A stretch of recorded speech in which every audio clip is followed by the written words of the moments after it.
Internet? How you doing, Internet? I'm live on the thing. Oh, what's going on? Eric, just me and you tonight, my friend. Just the two of us hanging out.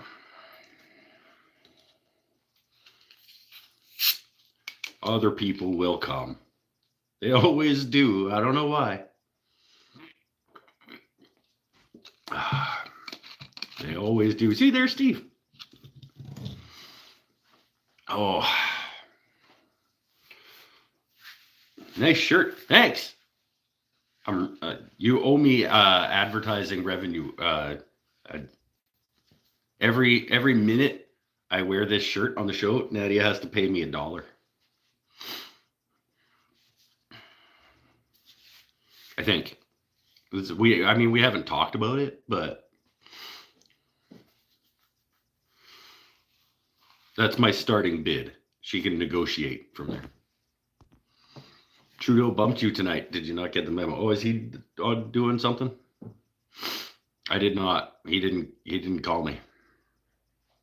He's supposed to call me to tell me if he does stuff that's going to interrupt. Oh, we're going to start by making food. I need to eat.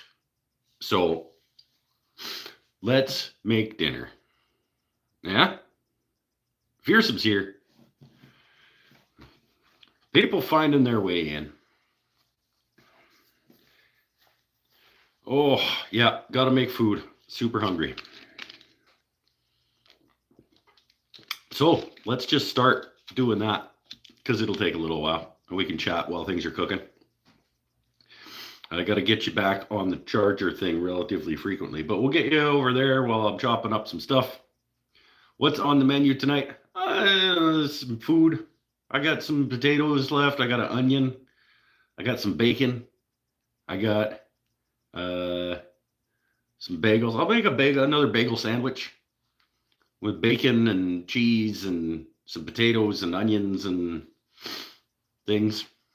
I don't know. We'll see how it goes. Press conference at 45 after. Whoa, no, not a press conference. Whatever. Eating barbecue ribs, green beans, baked potato. Hey. All right, let's cook. Come on. Come on over to the kitchen area. I got to find a name for this section of the shop. The nutritionalizing station. Nutrition nook. This is the nutrition nook over here in the corner of the shop. I got an onion. Got a knife? Yep. Let's start by cooking an onion. And we'll get pans going.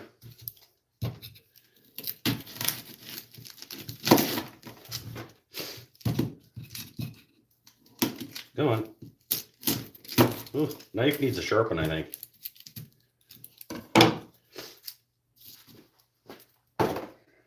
Did you do the whole onion? Let's do the whole onion.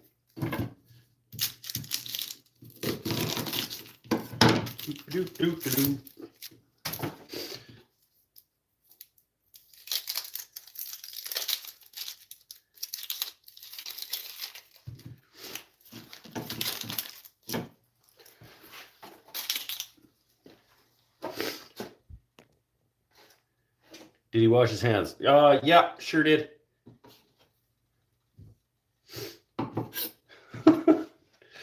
Shut up.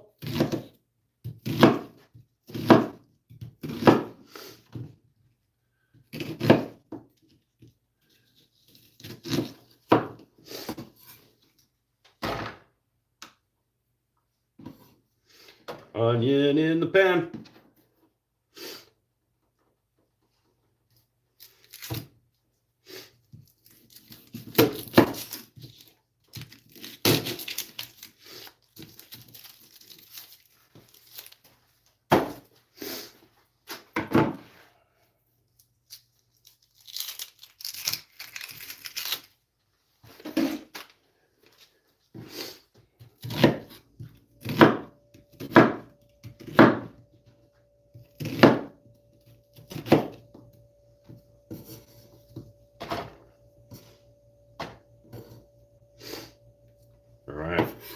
1 onion.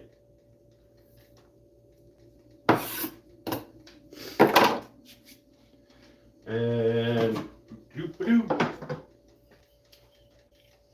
do the chili oil.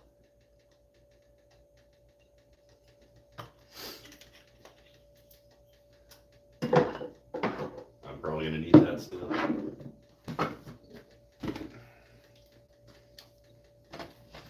Let's break those up. Oh, there we go. Bonus floor onion.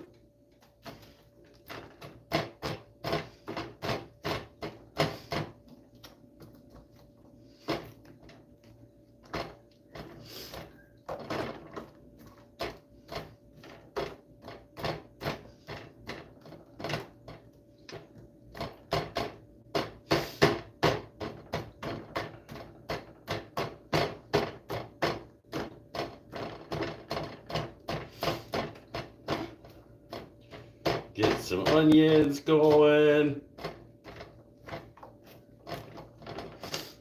And then we'll go from there. I don't know what's going to happen. I got bacon.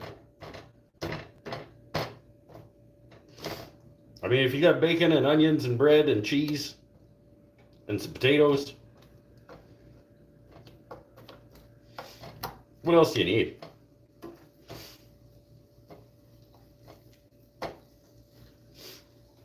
Good.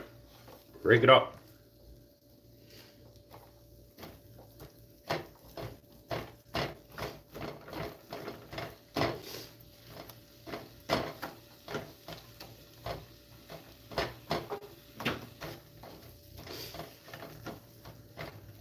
There you go.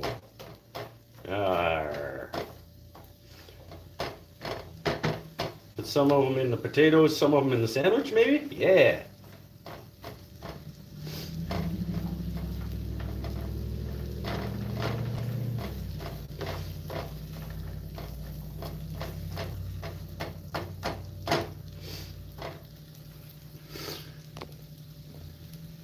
What's going on?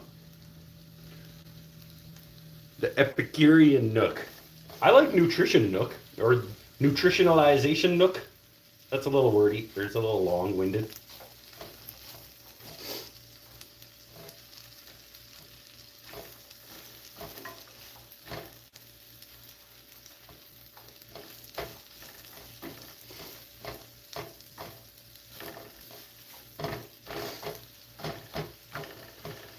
Gotta teach turning tomorrow. And try to get a good night's sleep tonight so I can prep blanks and things in the morning. Because again, I don't know exactly what I have ready down there in terms of blank supply and stuff.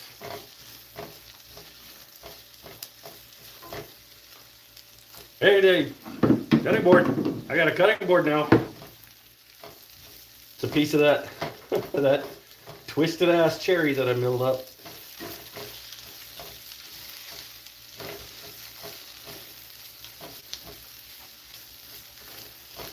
Let those go for a while. I don't like my onions to have any crunch left, so I'm gonna cook these for quite a while. I don't need to be over here the whole time though. We'll go back to the bench now that these are all broken up. I can just come over and give them a stir once in a while.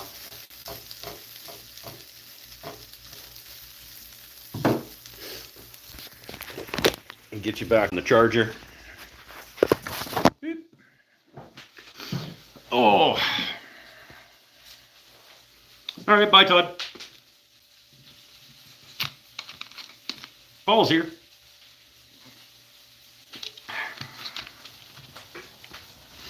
I did a thing involving a Rockler and their 70th anniversary today. Nice to just hang out with other Woodies. It's always good to hang out with Woodies.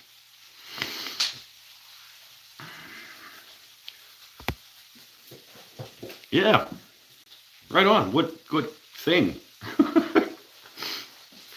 It's just like sort of 70th anniversary, like parking lot celebration type thing. RSVP, new name. Just found this place a few days back. Glad to join the crew. Yeah, we are good people. Well, I'm a little biased, but not good people tend to not stick around for very long.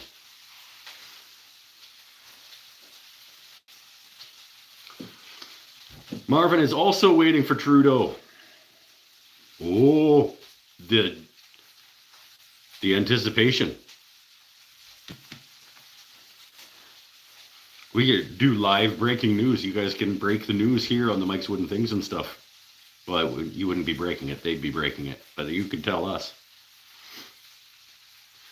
Tim's got a screen open for Trudeau. Is it a big thing? Apparently, it's a big thing.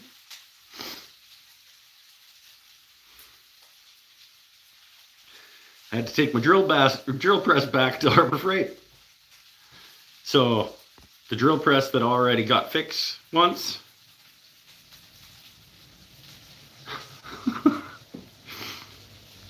Speed indicator quit. Oh yeah, the second one did the same thing. Oh, okay, cool. Good quality unit, that one. Got CBC on. David Cochran is a great journalist. I like that there are great journalists.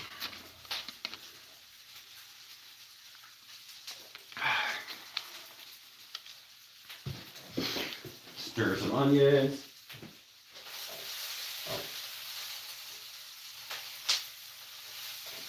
Maybe don't quite need to be that hot.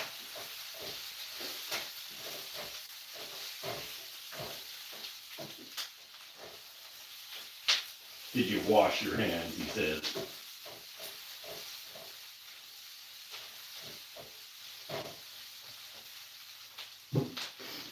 You wash your hands.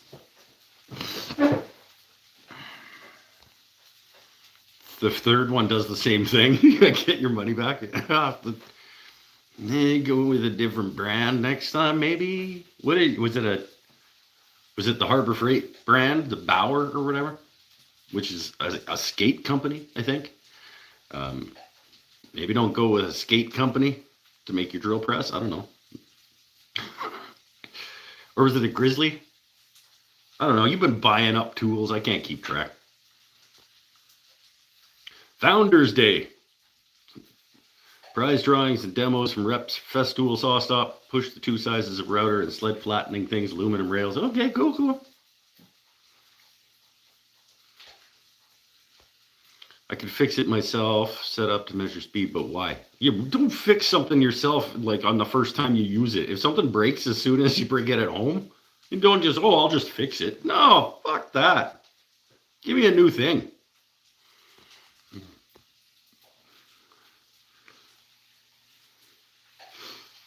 It is the Bauer. I don't know about skate companies making drill presses. Is he done cooking? Oh, I'm still cooking.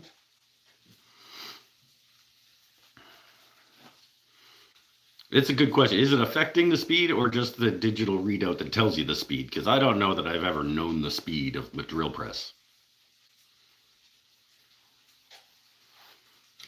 I don't know that I've ever been like, man, I sure wish I knew how fast this drill bit was spinning. Lathe, different story. But even then.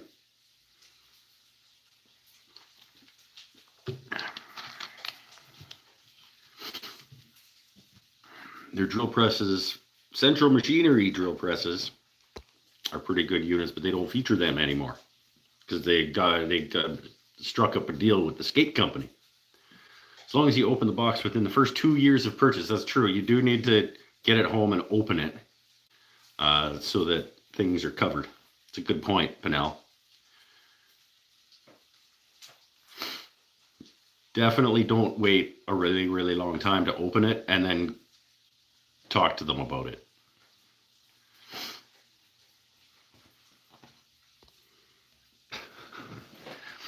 Oh, hold on. It's only the digital readout, but the digital readout is also in control of the speed. So, yeah, that's a problem. I guess if you can't adjust the speed.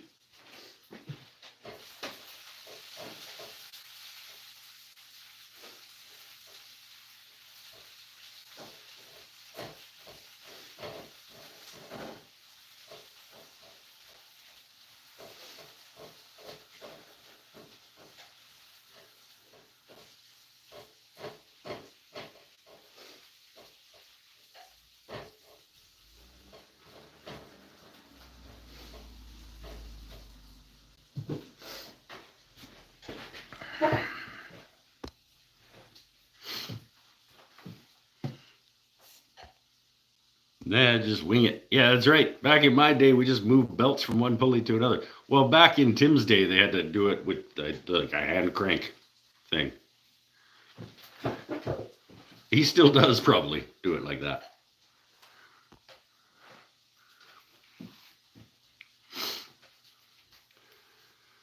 Oh, change to live chat. I remembered. It's only 16 minutes in. Bigger Forstner bits, fly cutter, spinning death. Slow those by changing the pulley. I have changed the speed on my drill press very, very infrequently, though.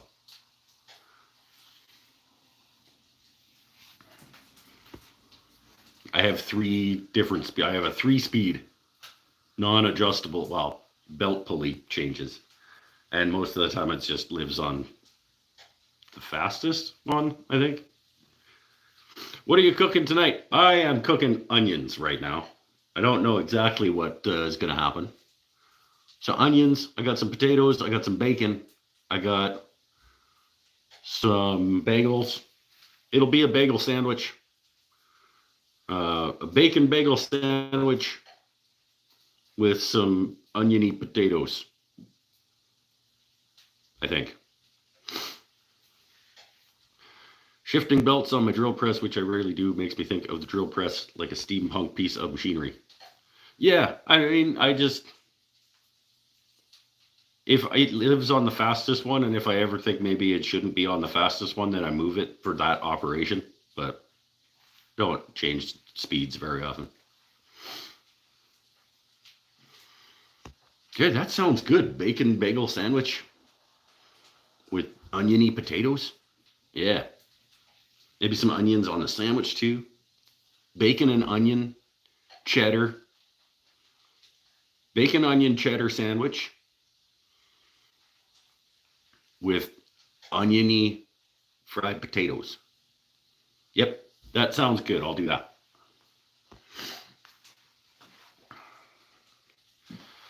Still staring at a podium and 4 Canadian flags. No Trudeau. Maybe that's the news. Maybe the Trudeau press conference is that he never existed. It was all AI. He was AI. That's what the news is. He was actually an AI simulation of a dude. Yep. Calling it right now.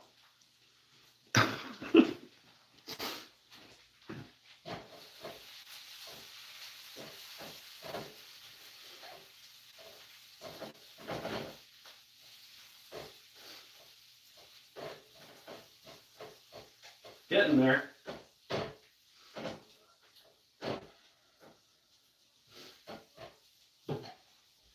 Like I said, I don't want my onions to crunch. I want them all soft.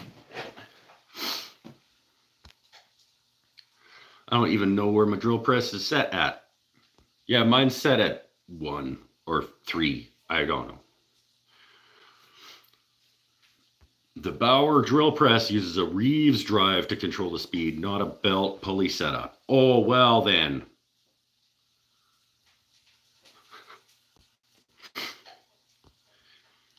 If anyone cares, Rob Lee replied to economics question and said they'd do as always and raise fairly if they have to. Well, yeah. I mean, wind chill currently at minus 30. That a guy. Started the car to let it warm up twice today. Nice. We're at a nice, comfortable, I don't know, 6. It's been minuses in the morning though. I think it was probably like minus 2 or 3 couple mornings this week.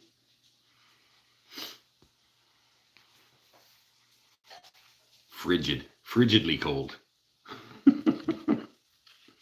For my American friends, that's approximately 30.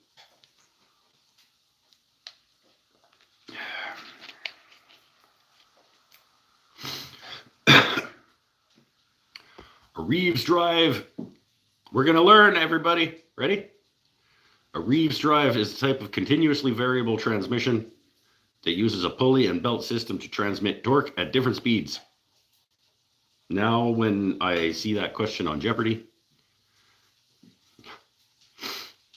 I don't watch TV. Did you go golfing? I did not go golfing. My buddy bailed because he thought it was going to be too cold. And he had a point, but there's not that many days between like November and April that are like not piss and rain, warm enough, not windy, not stupid windy, and is right after relatively close to payday. So that particular day may have been our window for, well, it was definitely our window for January. I don't know when the next chance is going to be, but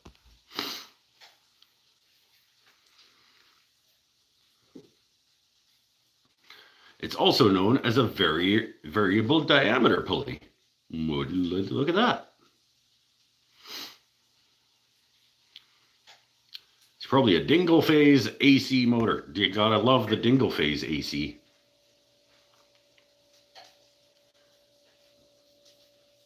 It's about 40 degrees as a high today. It's supposed to have a high of 60 tomorrow. That doesn't mean anything to me. I guess that's probably about, I don't know, 6-ish, something like that, to 6. What's 60? Like low teens? Don't touch my Dingle Phase. Yeah, don't. You keep your hands off my Dingle Phase. My Dingle Phase is not for your pleasure. My Dingle Phase is not for your pleasure. That should be the name of tonight's episode. If this was an episode of Wood Talk, that would be the title of this episode. Don't touch my Dingle Phase, or my Dingle Phase is not for your pleasure.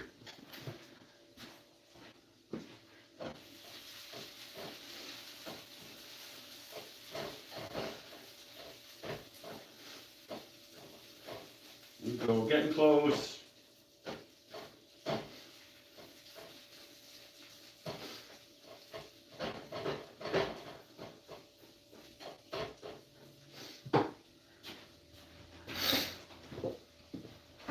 Does it have singleberries? No, it's got dingleberries. The Dingle Phase motor. You keep your hands off it. Keeps you from having to adjust your belt when you have a Dingle Phase.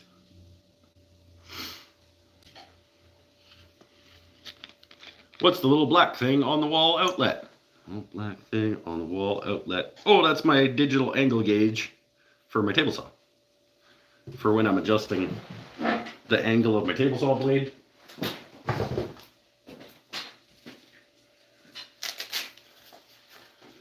Put this guy on my table, on the table saw, and I zero it out, and then I put it on the blade, and I can adjust the angle of the blade, and it digitally tells me what the angle is relative to where it started.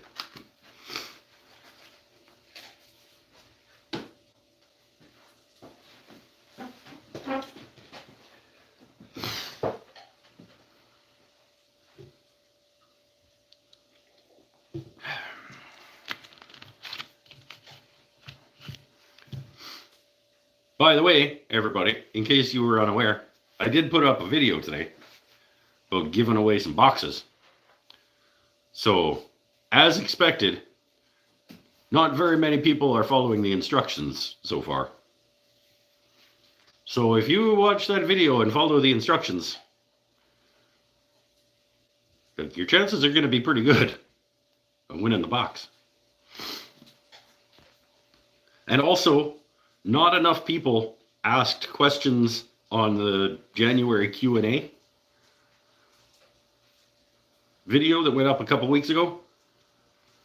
So if you haven't gone and watched that and asked a question on it to get your question answered on a subsequent one of those, you should do that. Mike, if I win the box, do you have to pay tariffs on it? Yes, you have to pay. Not most people don't, but you have to pay an exorbitant fee.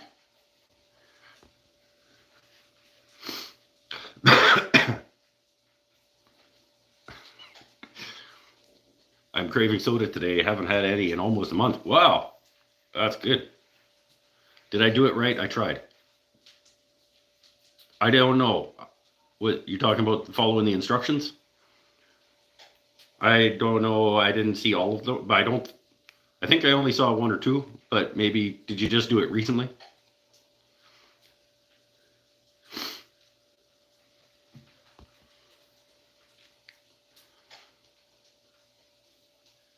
Right now, your odds are 1 in 86 if everyone who watches followed the instructions. And no, like maybe there's like 2 or 3 people who actually followed the instructions so far.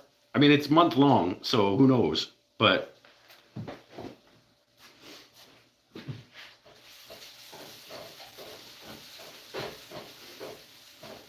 yeah, onions.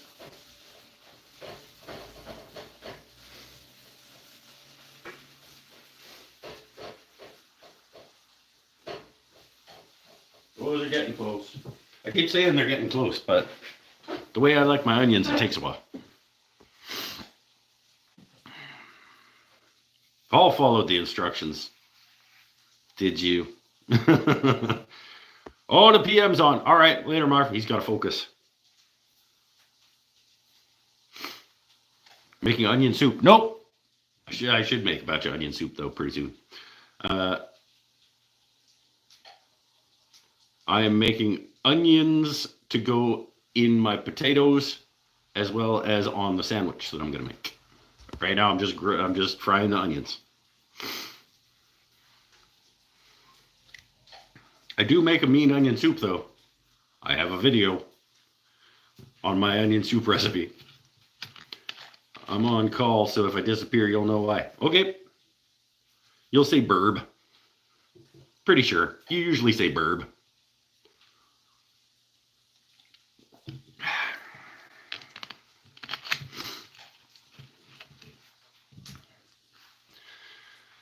Oh, yeah, super hungry. And they're making me even hungrier now that my shop smells like food.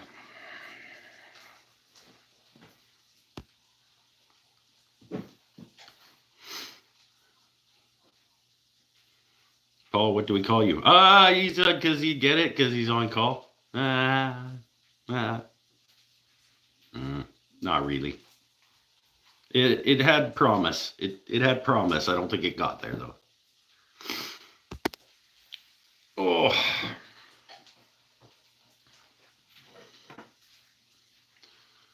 Come on. I'm hungry. Ankle doctor stopped physical therapy because ankle is 3 times the size of the other one on anti-inflammatory drugs, brace, and compression socks. This ankle thing is more problems than it's worth, my friend. This is like your drill press. Your ankle is like a Bauer drill press. It is just shit. Your ankle is garbage. You should take it back. Get a better brand.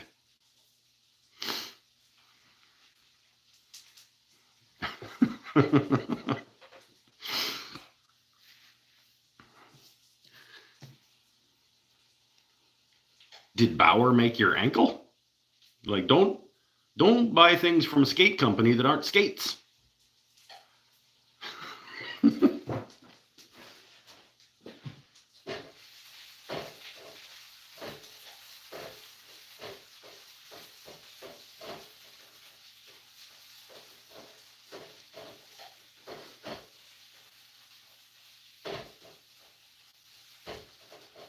Yeah. So we're getting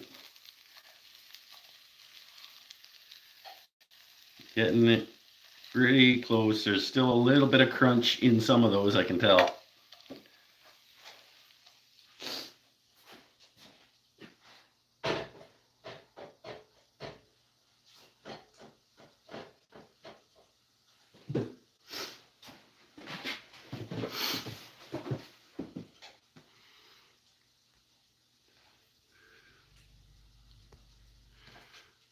Who's keeping the motorcycle company? It's a good question. My Carter blade guides crapped out a part. I called Carter.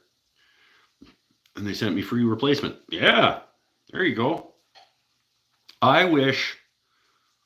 I think I'm still going to do a video on Carter bandsaw blades and whether they're worth it.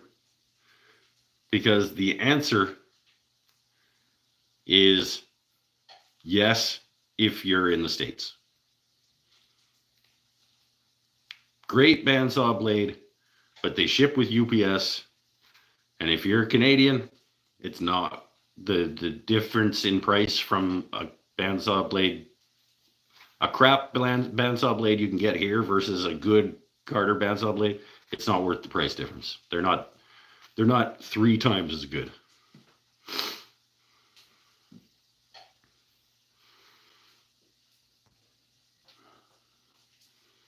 Also, fuck UPS.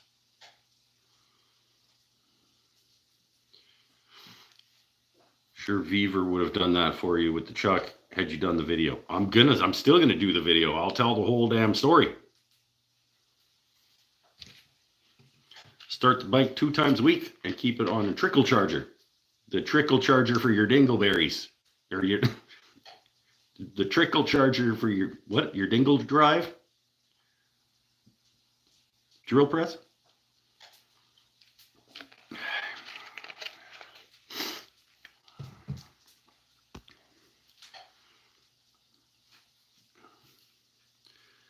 Can you walk with a plastic? Yeah.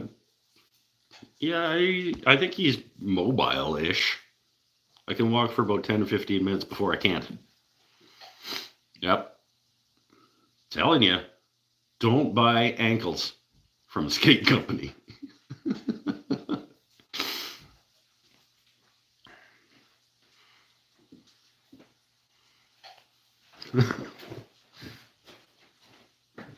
Should have just got that workbench caster. I'm telling you. I don't know how many times I said it.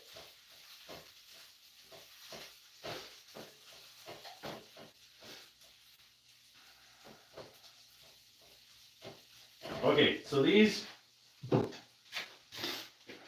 going to be good enough for setting over here. Whoop. So these are going over into this guy. And then I am going to use that oniony chili oil leftovers there to toast up my bagel.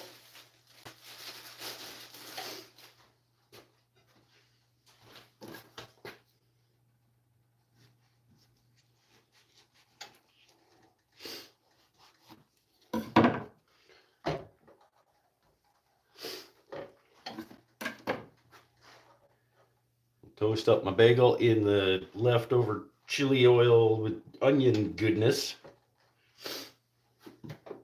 Keep these warm over here.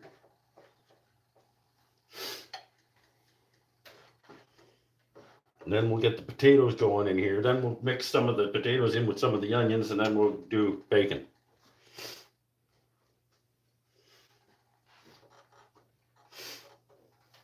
Yeah.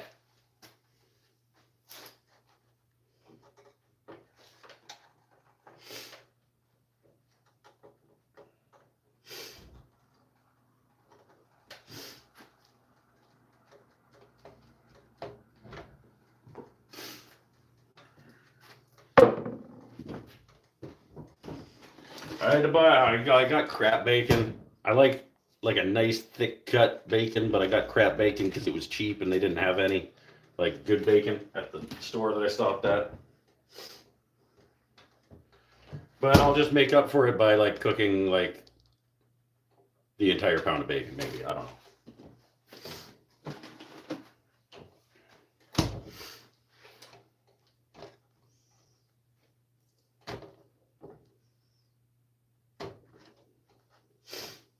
I'll do a half pound. I'll do a half a pound of the crap bacon for the sandwich.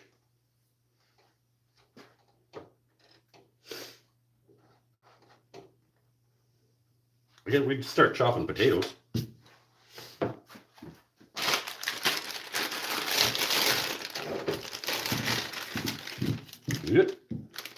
ton of potatoes, so I need to make up for it with extra bacon.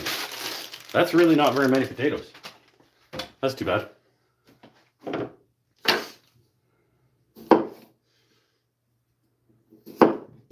Yep, one less. Ah, eat it.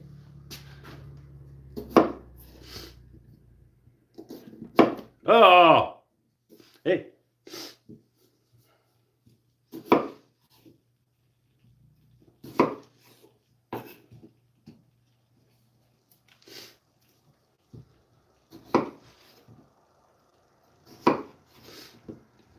Yeah, not very many potatoes, but we'll just make a bigger sandwich.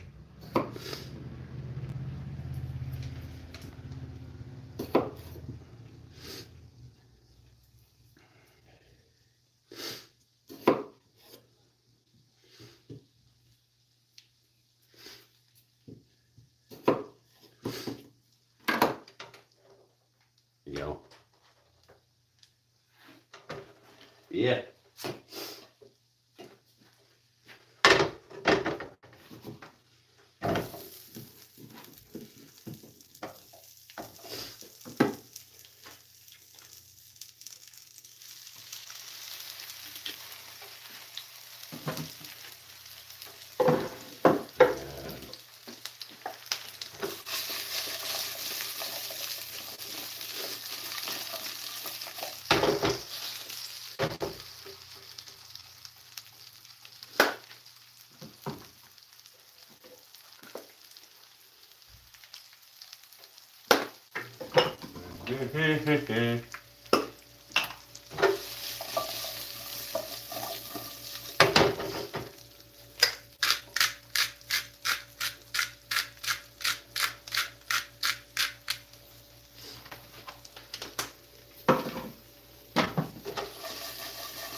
Get those going.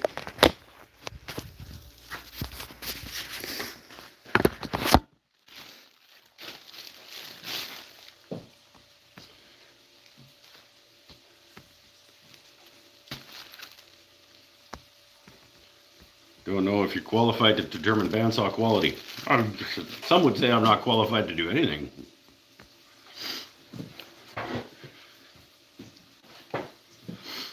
All I know is that by the time the Carter bandsaw blades got to my house, they were very good. Still are very good. I still have a couple more. They are very good bandsaw blades. But they are not ship them to Canada good bandsaw blades. Cheap bacon comes from guinea pigs, not real pigs. Not real pigs? It comes from real pigs. Maybe. Oh, who cares?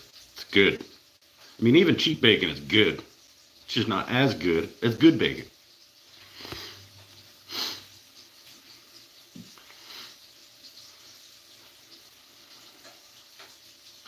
Really curious how long the black tool bed on power tools is going to stay around. JPW tools seem like they're offering everything as black. I don't think I've ever seen a black bed on a power tool.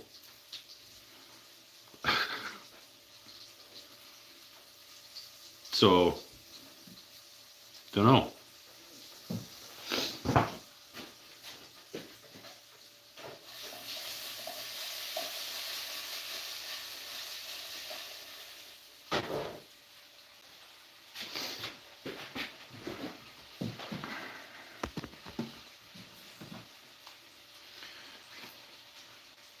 Onions and taters and bacon and bagels. Now I just want to eat this bagel that's just sitting here.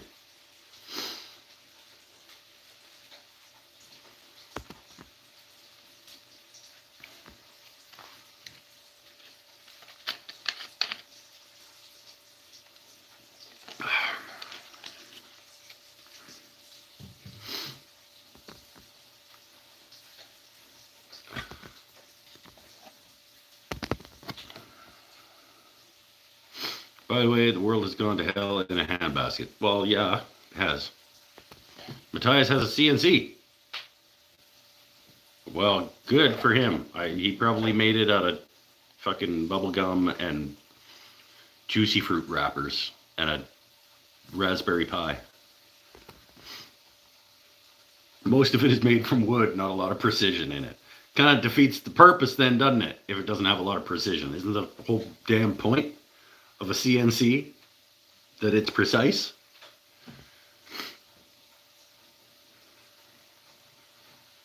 If you make it out of like wood that you salvaged from a dresser you found on the side of the road and a raspberry pie, like, wonder why it's not going to be super precise.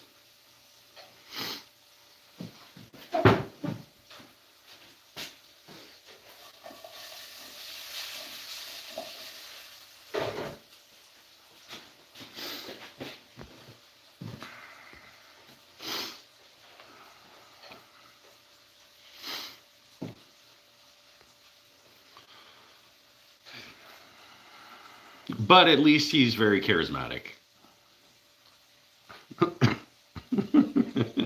He's a joy to watch. At least there's that.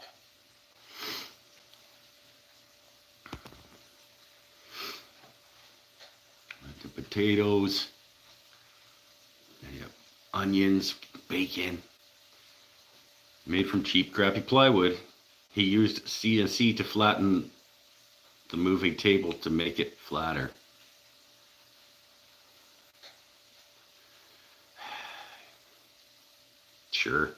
Sure. There's still a car company making road-going cars that have an ash wood frame? Really? That's rad.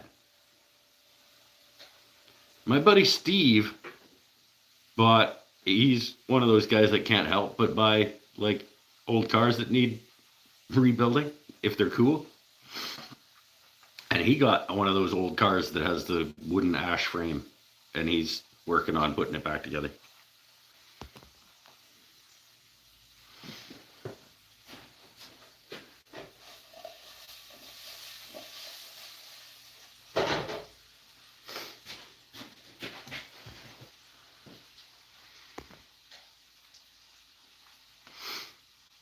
I like how Paul is appalled. I get it. By the Matthias CNC video, but he watches the whole 40 minutes. I don't know how anybody can watch 40 minutes of that guy.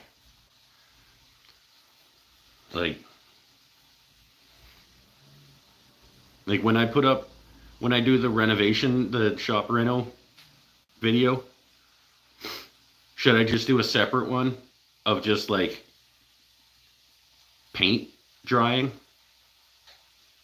Or maybe just rolling paint on and just in silence? Because that is about the level of charisma that guy has.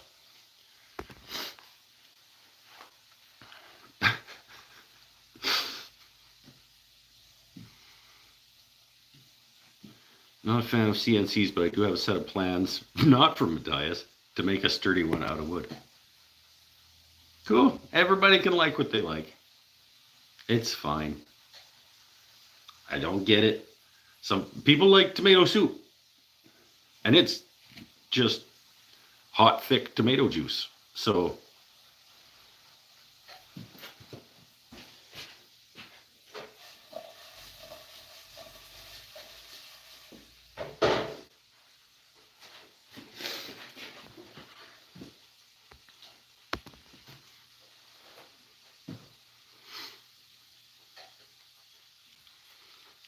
it's like watching a slow car crash, except less entertaining. Watched it this morning while I was working on a down server for a customer. So at least you were getting paid, I guess. Now I'm curious about this Matthias guy. He is riveting.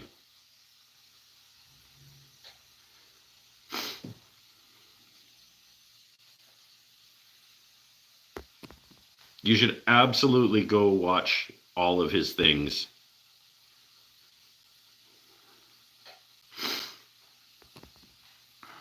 Paul is doing more with an absolutely jacked ankle than all of us. You speak for yourself, sir. I do lots of things.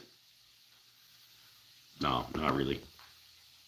Building guitars, driving to Harbor Freight, doing IT on the side, driving back to Harbor Freight with the thing that he just bought from Harbor Freight, driving back from Harbor Freight with the thing they replaced, then driving back to Harbor Freight with the thing he just bought.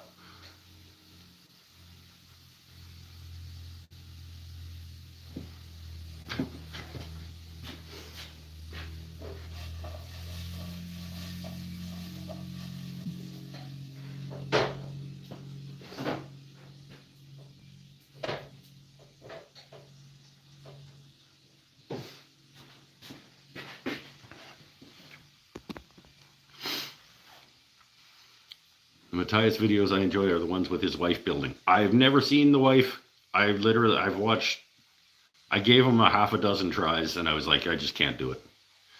What seasoning did you put in the onions? I just fried them with some chili infused sunflower olive oil.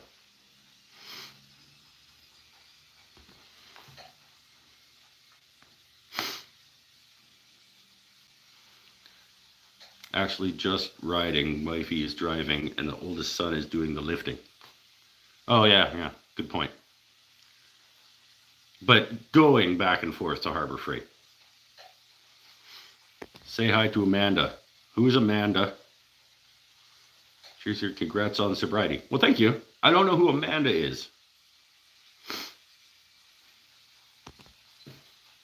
But, I mean, I know a couple people named Amanda, but you probably don't.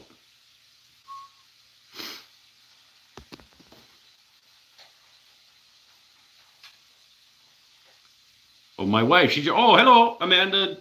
Wood Leather Co.'s wife.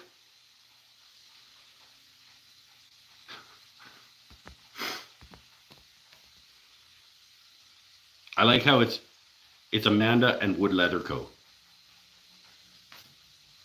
You don't get an actual name. Didn't Paul say he cut out like 7 to 12 guitar bodies a few days ago? Yep, last week he was cutting out guitar bodies from his wheelchair.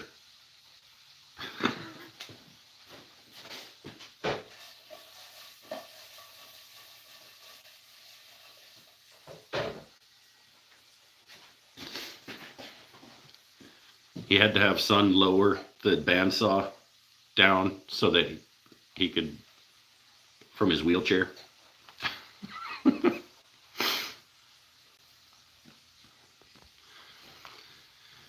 I started, got about halfway done because drill press failed. Because you bought a drill press from damn skate company.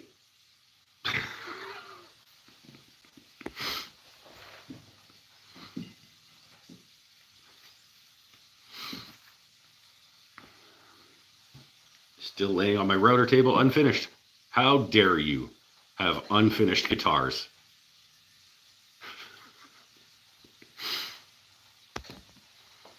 Look at this idiot over here with partially finished guitars laying around.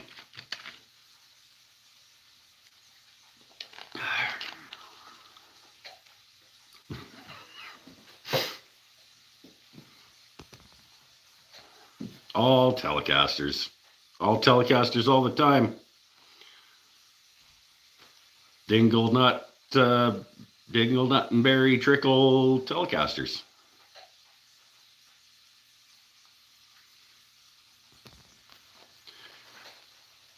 It wasn't a question, Paul. We all knew it would be Tellys. It's true. We did know that.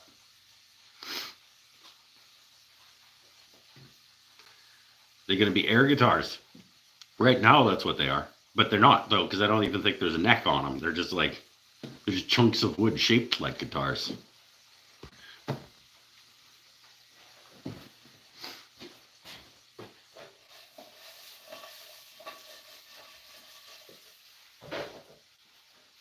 Pretty soon I got to decide how many onions go in the sandwich and how many go in the potatoes.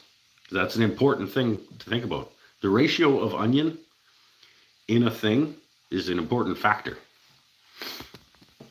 both flavor and texture wise.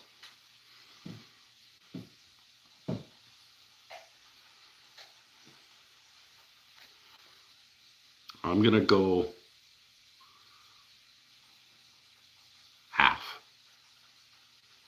I'm gonna overdo the onions on the bacon sandwich and underdo the onions in the potatoes, I think.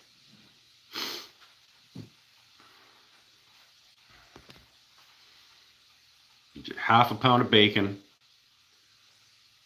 on an everything bagel with half an onion and a bunch of cheddar cheese. Yeah.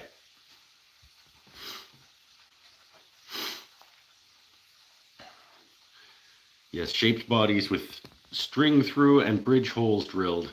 No neck or pickup cavities are routed yet. So they're chunks of wood shaped like guitars.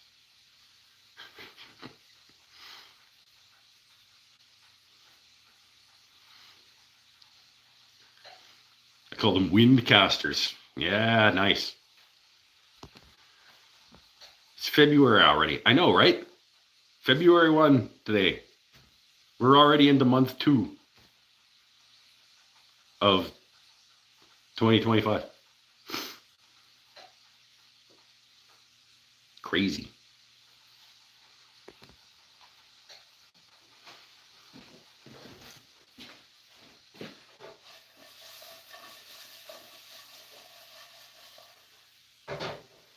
Potatoes are close.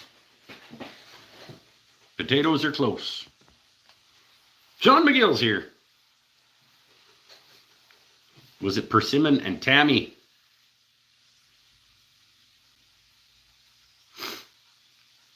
No, it was probably cedar. Or if we're talking about the Waldrop guitars, it was probably cedar. I'm buying a power tool tomorrow? What? You're going to have to run electricity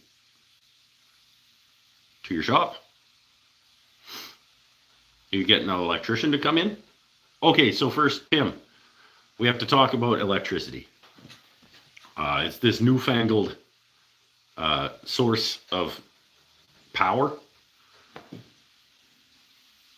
and it comes straight from like magic, and it makes your things do stuff. So like picture the old lampposts, like the ones that you used to have to like back in your day when there was a guy that went around with like a lighting stick and lit the lampposts. Remember that guy from your youth? Those things are all now electricity.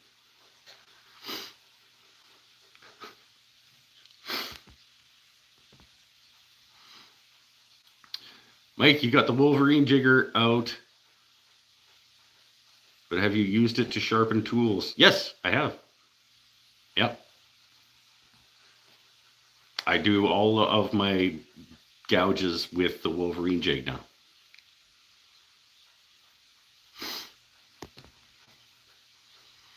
Roughing gouges are fine, but not how to do the spindle gouge. I don't know if I did my spindle gouge with it.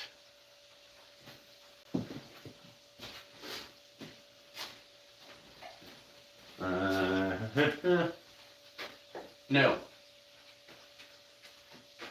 No, spindle gouge is still just the on and twist. But that's not to say that I wouldn't. I mean, I would definitely. I just haven't done it yet.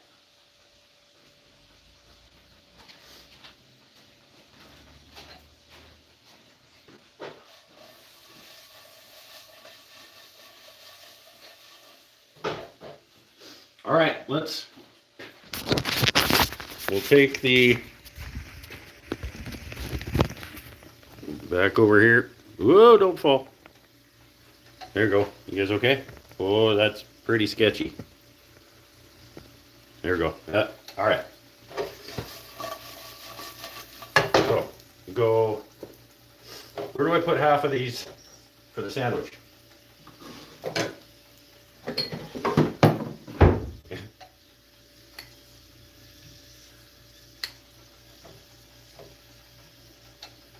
Yeah. All right. So, sandwich onions.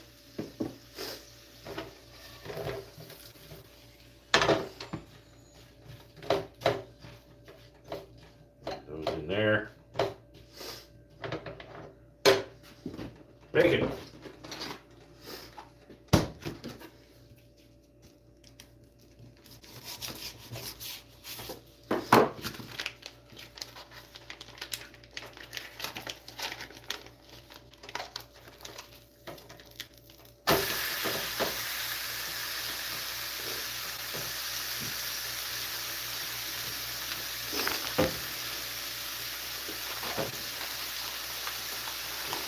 Crappy President's Choice bacon.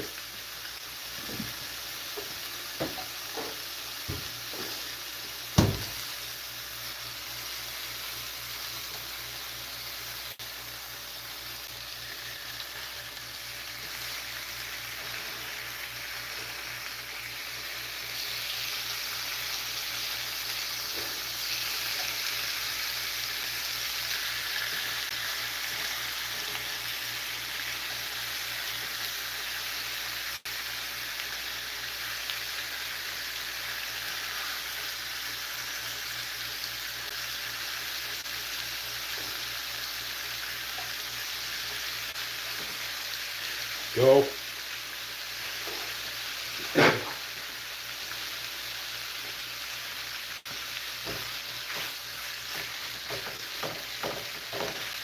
Maybe a little garlic in there.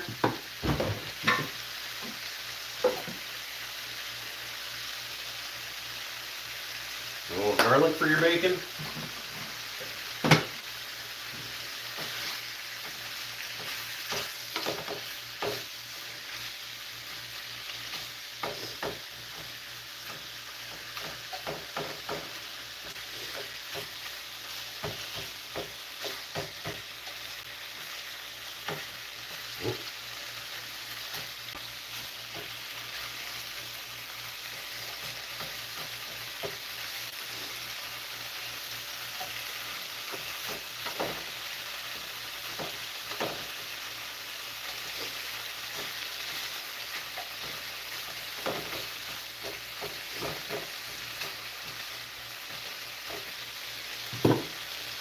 Bacon.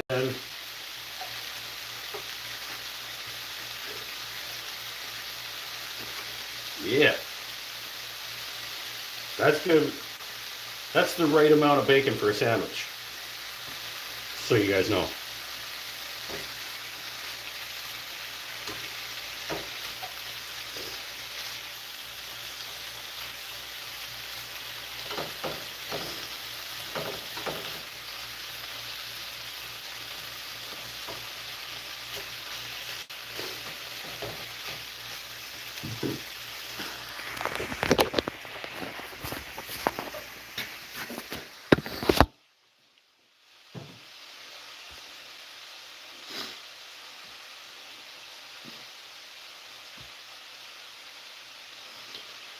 I'll rewatch the official video again after this. On the video I didn't do the Verigrind.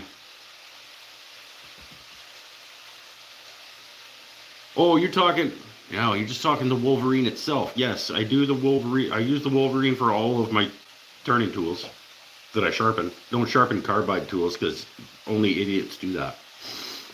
But yeah, I use the Verigrind on bowl gouges.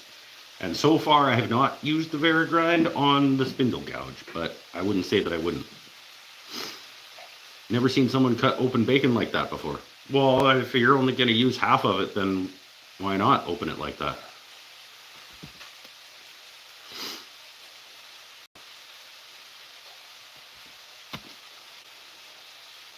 The right amount of bacon is all the bacon? Well, the right amount, no. You can put too much bacon in a sandwich, believe it or not.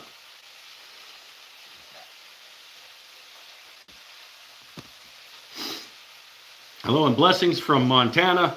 Montana, like maybe the worst state. No, Ohio, and then Montana.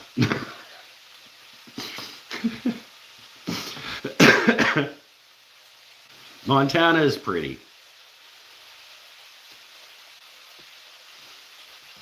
It's one of the few states that I've spent like a decent amount of time in, but not for a long, long time. 133,000 people watching the global YouTube stream. Yeah, because it's better than this, probably. You putting Florida above Montana? Only because I did not like break my back in Florida.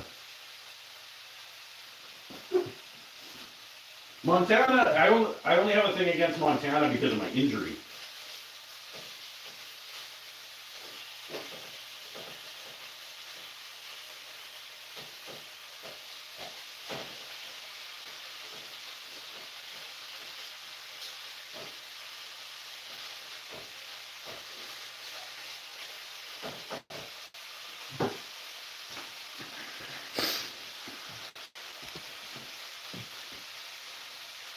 Just me and Montana have a thing. It's not that Montana is inherently shitty. It's just that Montana and I have like a thing.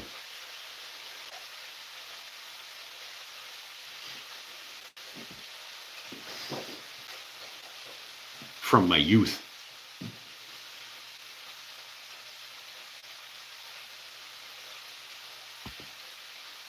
It's okay, I've got your back. Ah, get it? What's the next project? Well, I gotta get all the hangers made. Oh, I made a hanger. I made one hanger for the cleat wall. I gotta get a bunch of tool hangers made for the cleat wall. I got the first one. I just gotta put a cleat on the back of it. But this is for the router, and then it's got a spot for that guy, and then it's got a spot there. So this is the first of the hangers for the cleat wall. Got to make a bunch more of those. Obviously, I got to get a cleat on the back of this. And then I got to make a letterbox. What's a letterbox, you might say? And you would be right to say that. It's a box to put letters in, I'm told. And our friend on the show, Gretchen, has commissioned me to make one for her. So that's an upcoming daily. A YouTuber doing a cleat wall? How original. See, he wonders why he doesn't have friends. But then he does things like that. And yet he still wonders.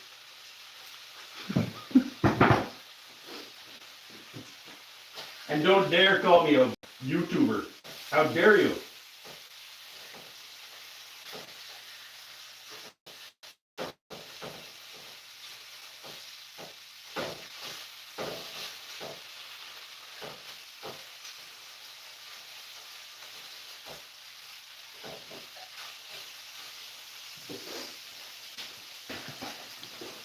I am a person who happens to put content on YouTube. Okay? I am not a YouTuber. The frying noise is bothering me. Can I request a sound system upgrade? You can request anything you want. You don't like the sound of frying bacon in the background?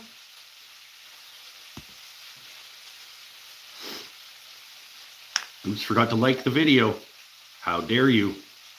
Remember to subscribe and sign up for patreon.com/woodenthings and stuff, and hit the notification bell and buy a inflatable mattress and play the phone video game. Go YouTube.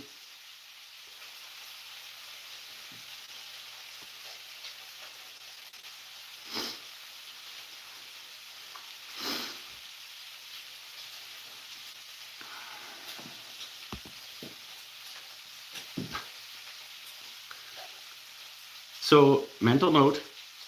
Oh, sorry, Marv, I forgot. Need to.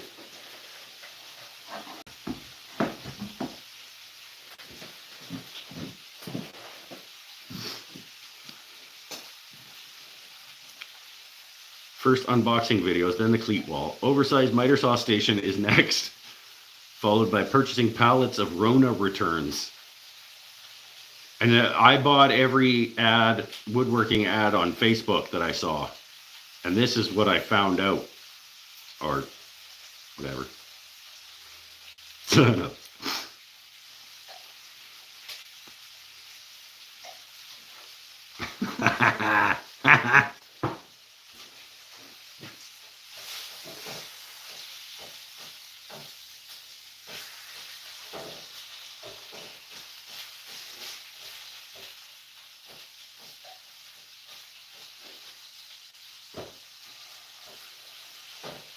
It's your own fault for pointing out that some things bother you.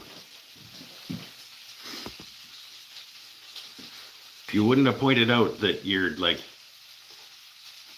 unnaturally bothered by certain things, I wouldn't have remembered to do that.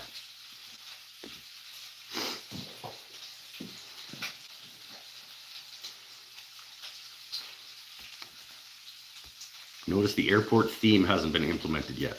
I don't know if it needs to have an airport theme. I thought we were just going to call it that. For that, buy a Beaver tractor and above ground pool and a telehandler and start milling my own trees down. And then build, I got to build like a standalone shop also.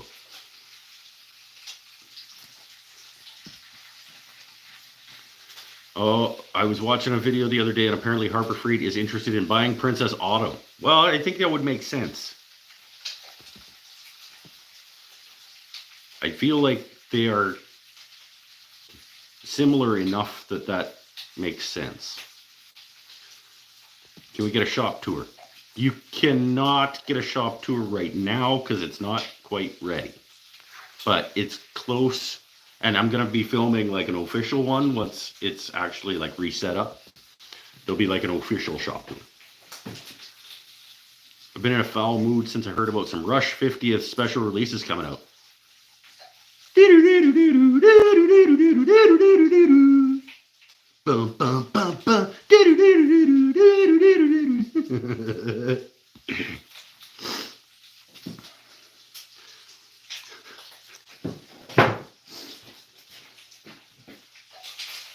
Oh, did I just get demonetized?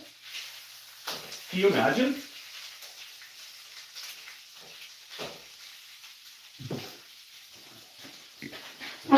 If I get demonetized for that, I'm issuing a challenge to that strike for sure.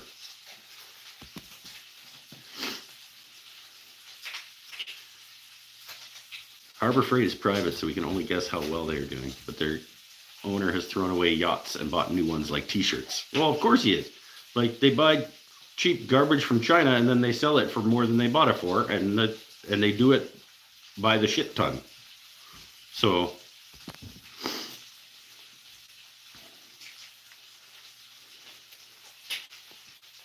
I think Marv probably left. He's like, fucking Rush.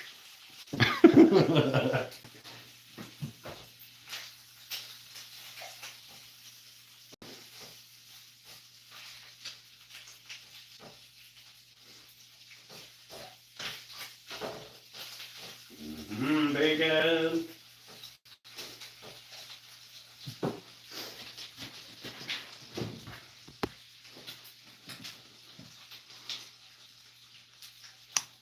I meant goofball. I was wondering what you meant. I was gonna say good ball. I love it. I don't know what that means, but he meant goofball. It just took you like 4 minutes to like correct yourself. Like,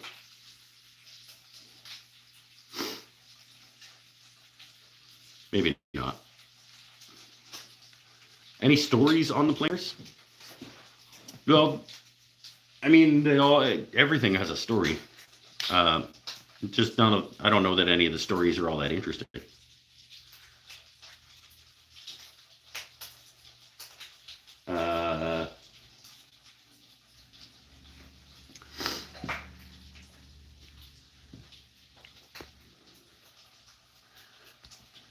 Now I for Pink Floyd, Foreigner on my head.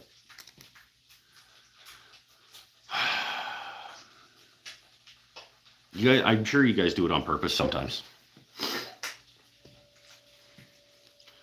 They're actually a lot better these days. They have some better lines of tools now. You did bought it, Billy? Skate company. Crappy skate company from China instead.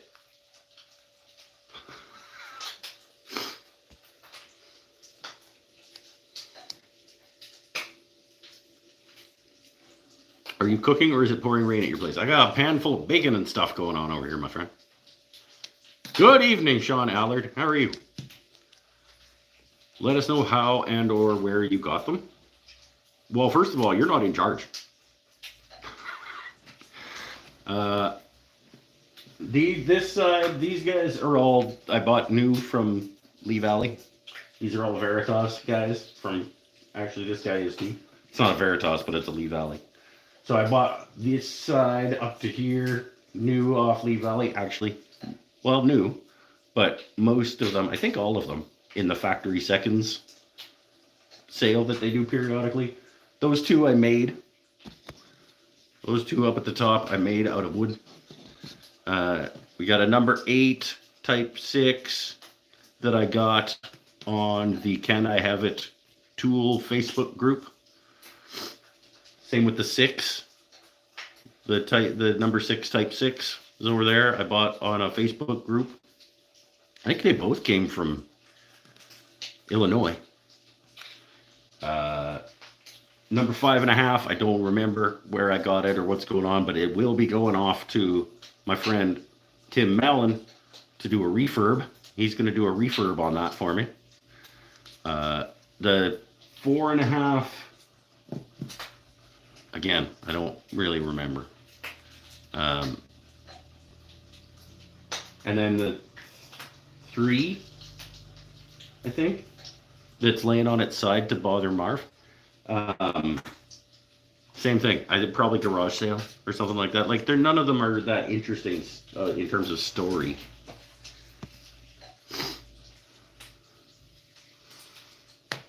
While we're on planes, you want to stand that back up before I rip all my eyelashes out. See, I kind of don't.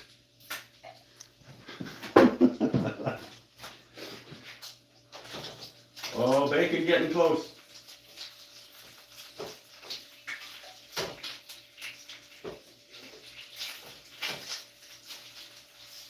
Kind of.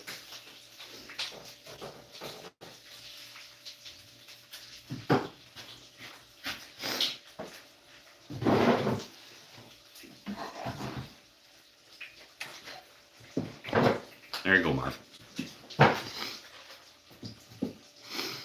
Oh, just here.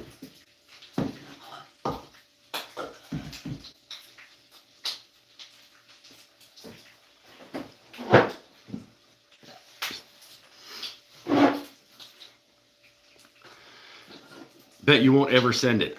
Well, I want to talk to you about whether we can make it into a content in some way. Like, if I do a video on sending this plane to my friend Tim Mallon to do a refurb, can we do like a Zoom call after the fact, and like you can document the process on your end, and then when I get it back, we can look at it, and then we do like a Zoom interview about like what goes into refurbishing a tool or something like that, and you can be like special guest tool refurbisher guy, and we're talking about fixing up tools or something, because that could be cool. I can't be here for this, just out of control nonsense. It's true. It's true, this is out of control nonsense, but you knew that. You knew that. You've been here before. Oh man, my face on camera. Well, it would work better. I mean, we could do it like when those shows are like interviewing the person that's in like protective whatever, and it's like they're all shaded and blacked out, and it's just their voice talking. We could do it that way.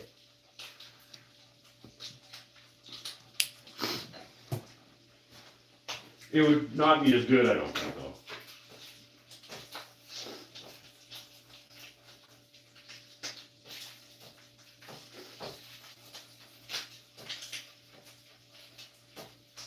Oh, now we're getting there. Right at the edge.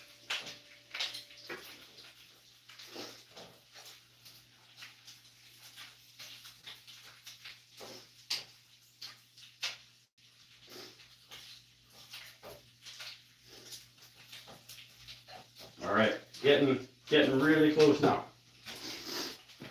You know how when you're cooking bacon, you get right at the edge of like, it's gonna be too done, like real quick? Did you trade the planes I made for you for the cheap bacon and onions? No, they're right there. They're sitting in front of the shoulder plane.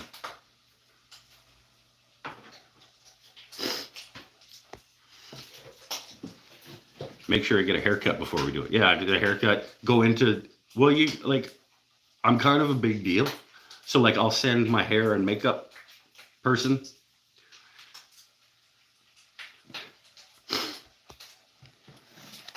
Cheap bacon, how dare you? It's what they had, okay? I stopped at the stupid store on the way home, and that's what they had. It was cheap, and it was on sale. It was cheap garbage bacon that was on sale for even cheaper.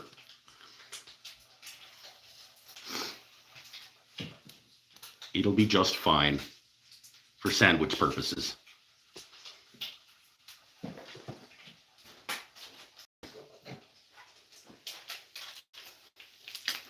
Getting close.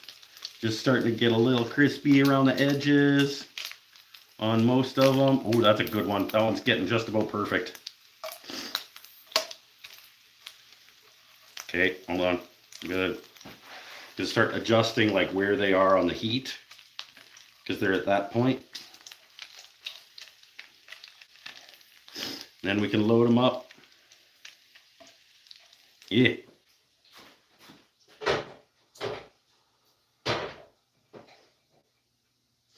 Turn the potatoes back up.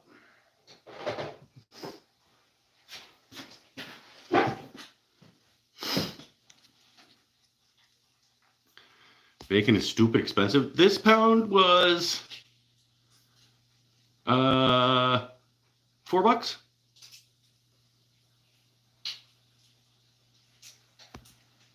Canadian bucks. $4 Canadian. So was it like $3 for you guys? But it's cheap garbage bacon. Like,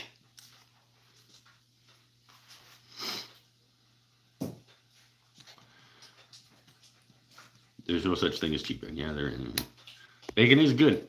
A piece of advice: don't cook bacon in the nude. Well, only if you can't handle it.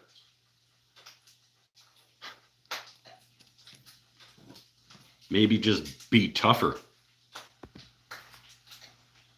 Then it doesn't bother you because you're tough. Bought a very low priced but desirable chisel off eBay. Don't have it yet. It has boxwood handle with a junk missing. About a quarter of the diameter knocked out at the hilt. Tang with ferrule.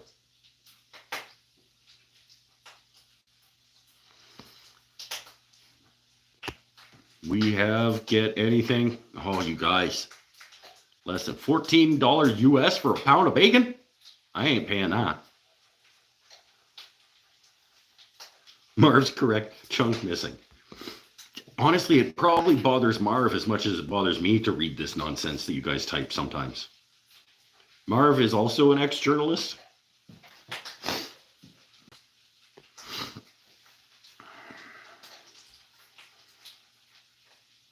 You will get burns in places you won't want them. Be tougher. Bothers you more than it bothers me? I don't know. I'm pretty good at holding back how much it bothers me.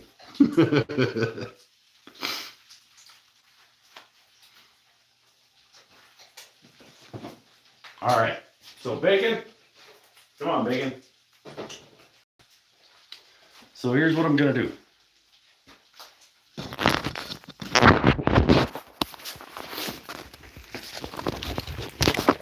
we're gonna go.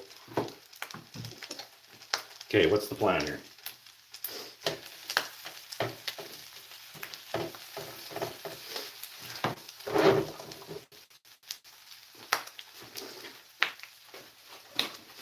Good. I gotta run inside for new shop towels. Don't burn.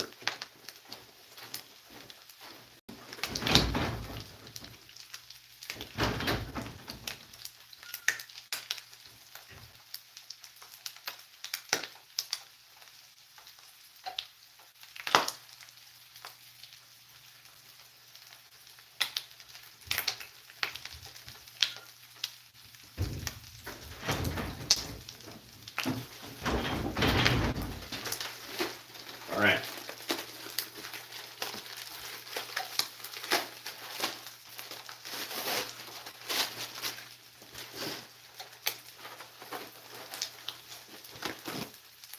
Go. And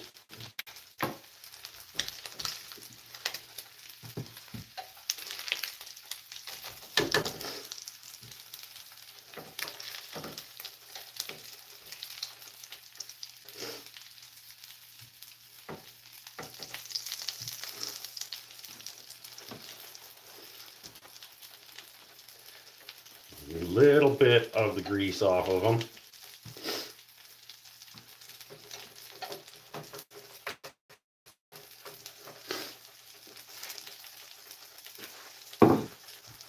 We'll go give these guys one more quick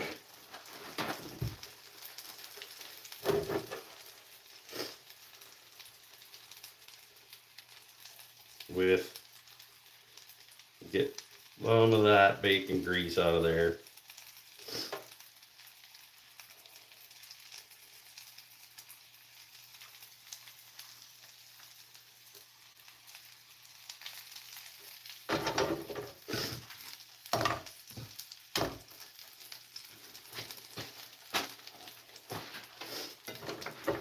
Warm those back up.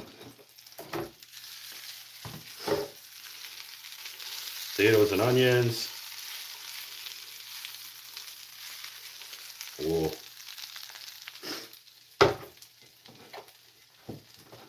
go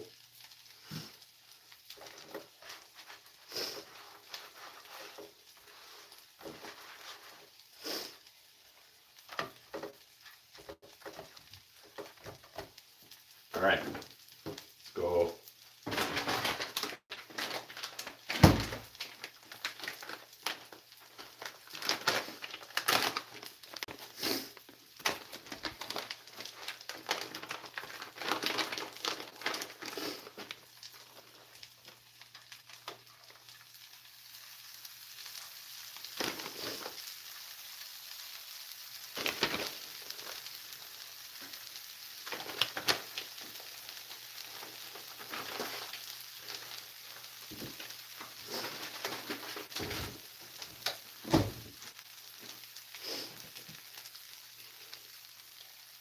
Onions. Onions. Oh, yeah.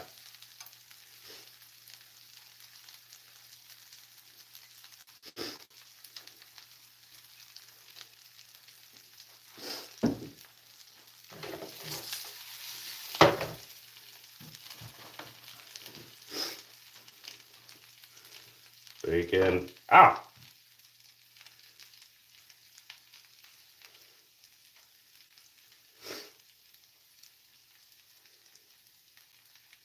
Little squirt of ketchup for a little bit of sweet. I don't care what anybody says. It's my sandwich. You can do what you want with yours. Just add a little hint of sugar.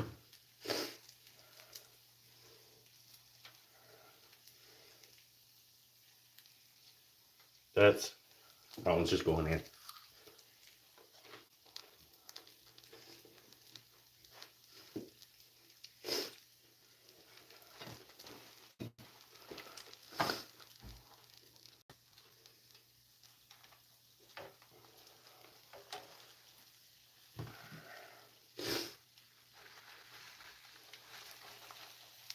Give me the sandwich. Oh.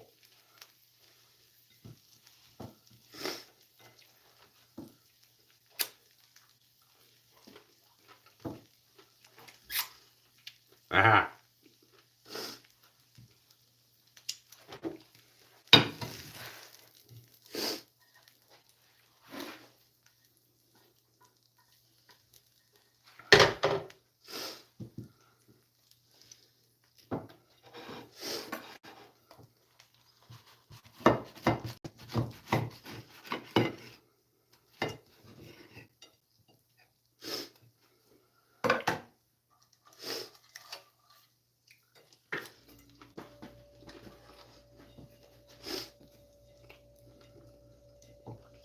Ah.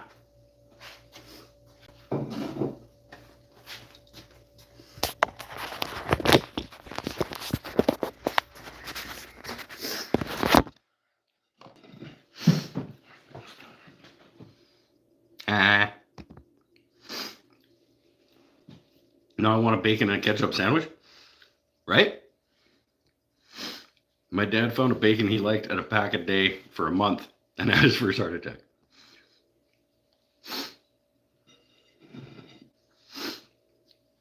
And then cut his sandwich without washing it. But the knife? The knife was only used to cut the food that went in the sandwich.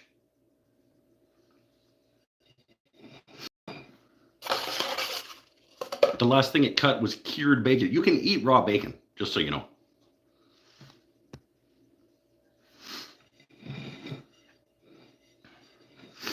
Yeah. I'm in a little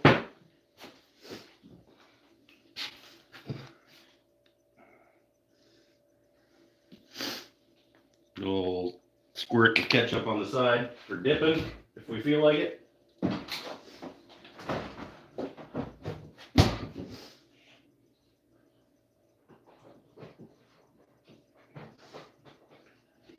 Make sure the pans are off.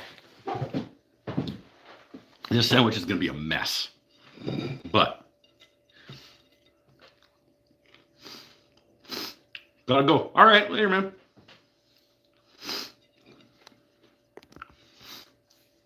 Have you ever had raw bacon? I have. It's not good. Like, you don't necessarily want to. Bacon is not safe to eat raw. It's safe.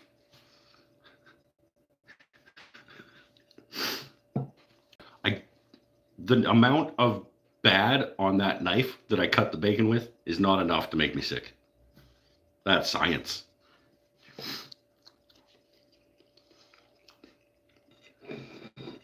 That's just science.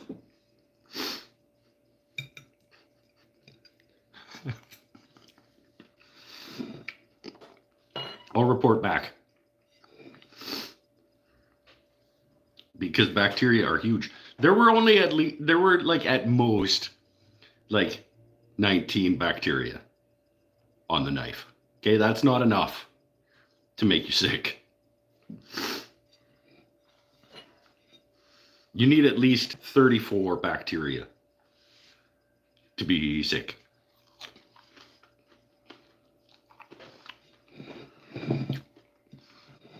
I'm just going to start by eating the bacon that's falling out of the sides of my sandwich.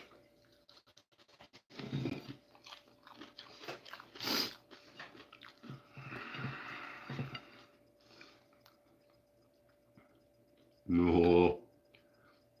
Everything bagel. Fried up onions, half a pound of bacon, bunch of cheddar cheese. All right, later, Paul. Phone is going off with alerts. It's okay. Don't you watch YouTube videos while you're fixing computers? Isn't that a thing that you just did like earlier today? You were like, oh, I was fixing a computer and watching Matthias make a CNC out of shitty plywood.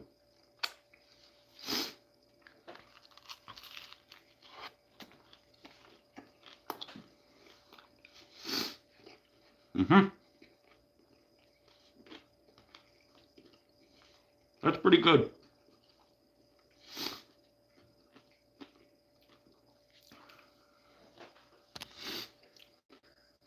Only interesting ones, like Matthias.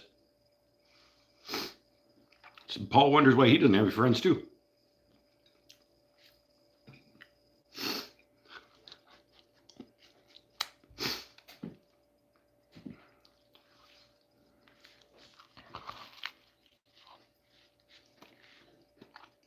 I'll come back when the chewing's over.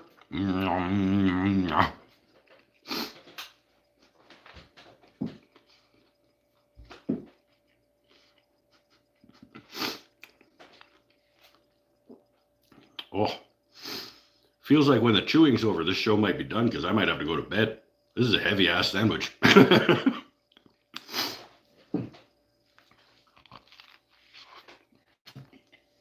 Pretty good though.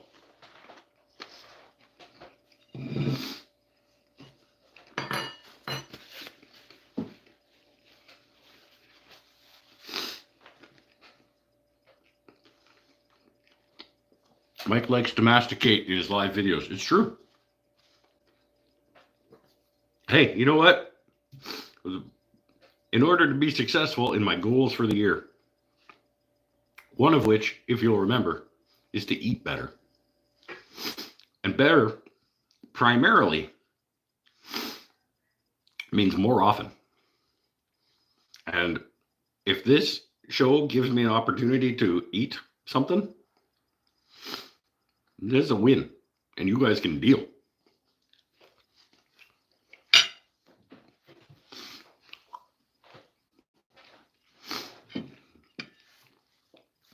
It's hot in here, though. The burners were on for a while. Oh, oniony potatoes.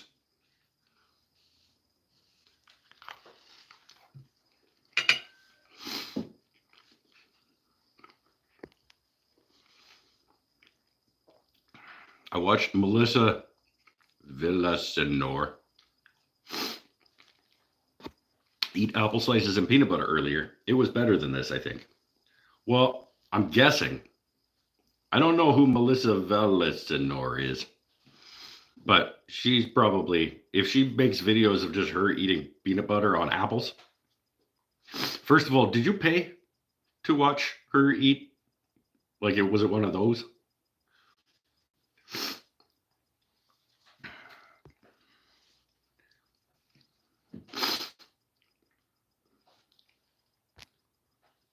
Doesn't bother me. I don't get weirded out by people eating. I dated a girl once who couldn't stand being across the table from people eating. Wasn't she also eating? Like, how was she? That's weird. No, don't eat while I'm here. Eat, like, I'll just go this way while we're eating. Like, I'm not too sure I would call a fried bacon sandwich a choice of eating better. It is better if the alternative was to not eat today.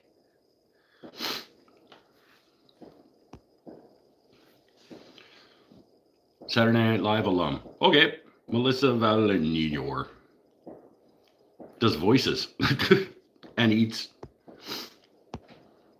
apple slices and peanut butter. Apple slice and peanut butter is pretty good. It's a pretty good combo.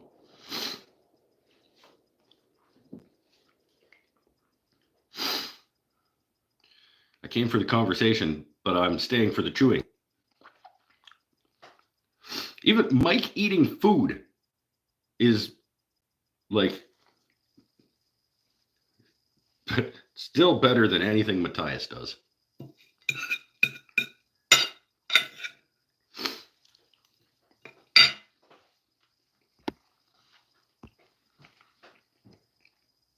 And Marvin, you didn't answer the question about whether or not you paid to access this video.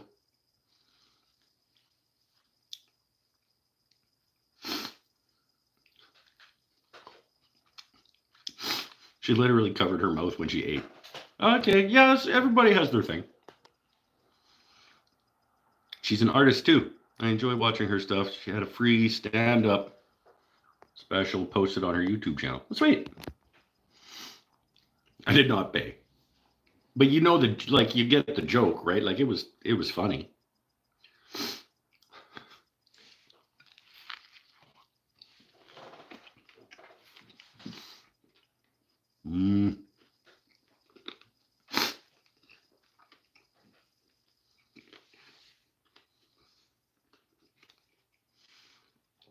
I would struggle dating a woman who always chewed with her mouth open.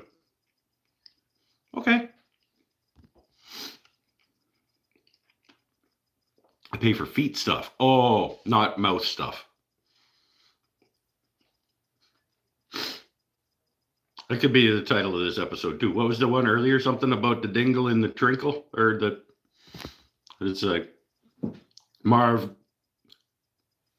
doesn't pay for mouth stuff, only feet stuff.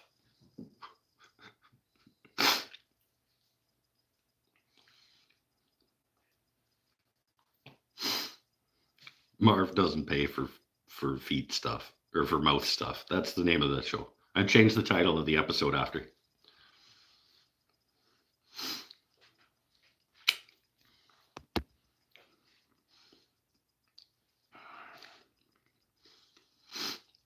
A lot of people pay for mouth stuff and hand stuff and feet stuff and food stuff.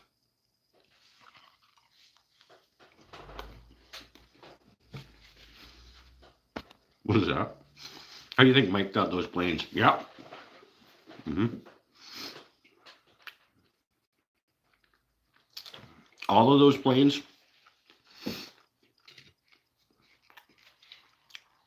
were purchased from money that I made at Wooden Things and Stuff / OnlyFans. Wait, what is it? OnlyFans.com / Wooden Things and Stuff. I don't know how their naming system works over there.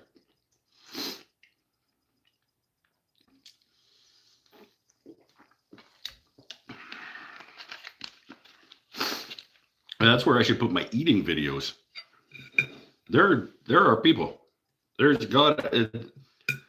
You know that there's people who would pay money. I just have to find them. They have to find me.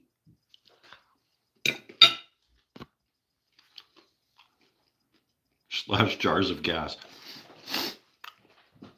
That was, I don't know, Tim, were you around? There was a running joke on the show for a while where like one of the slogans of the show was going to be like, not attractive enough to sell fart water.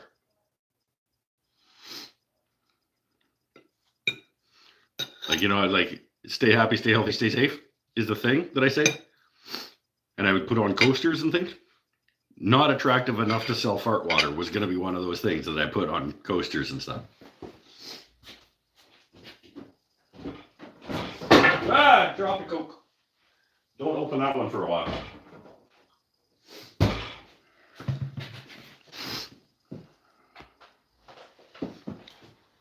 Tub water is an excellent business model, but only if you're attractive. That's my main problem. If there's a problem I have that's the main problem, it's my lack of attractiveness. Because if I was more attractive, I could sell fart water, I could sell videos of myself eating.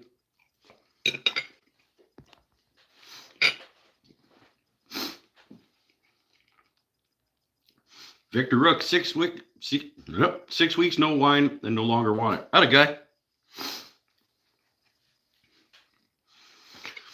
I am coming up on 6 months if all goes well.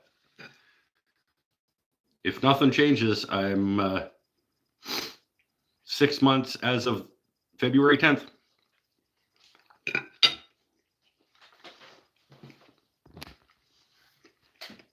Alcohol free.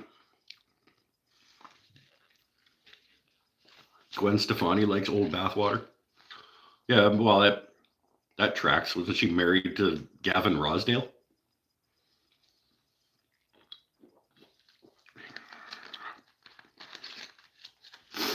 Wow. Wow.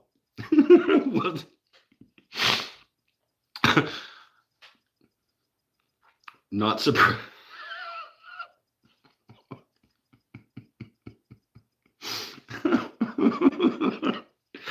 You know, I don't care. I am funny.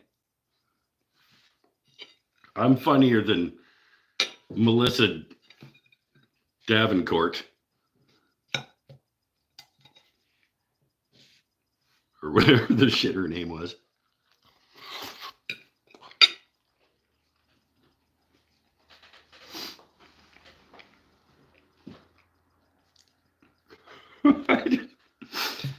That tracks. Wasn't she married to Gavin Rosdale?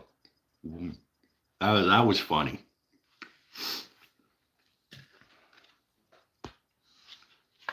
Bathwater is a No Doubt song. How she loved to bathe in her boyfriend's bathwater. Okie doke.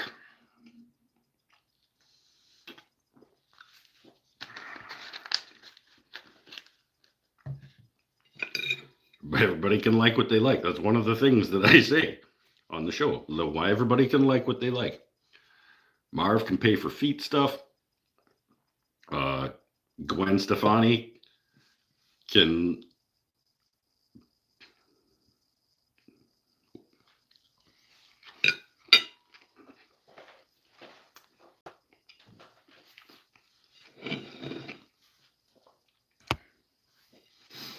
It's fine.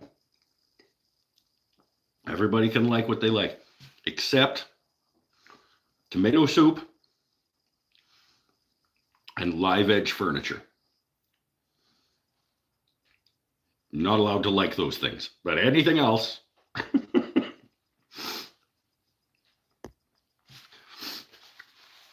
She was on Saturday Night Live for 6 seasons. I'm going to say you're funny, sure, but she's funnier? No. She's just more famous for being funny. Probably because she's more attractive. I don't know who this is, but I'm just going to assume, which is a perfectly fine thing to do.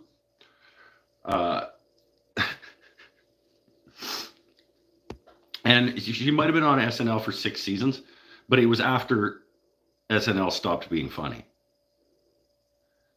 So even if she was one of the funnier ones on the show after it stopped being funny, that's like, you know. Okay, who's ever watched The Young Ones? Oh, something happened with the phone charge. It's not charging, but I think we're okay. The Young, where Neil takes a bath and finds a tricycle. What the shit? The Young Ones, where Neil takes a bath and finds a tricycle. Tim, like, not all of us, we're not all 90 and, like, was it in black and white? Was it a talkie?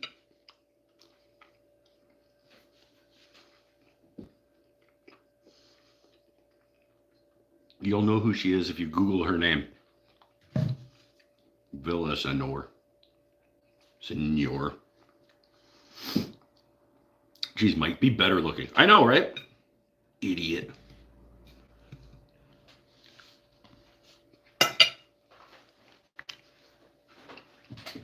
So stupid of me. Still have a whole nother half a sandwich. Damn. She's way more attractive. See, I told you.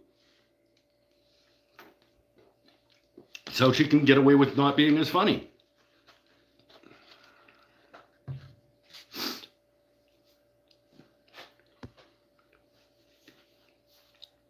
That's science.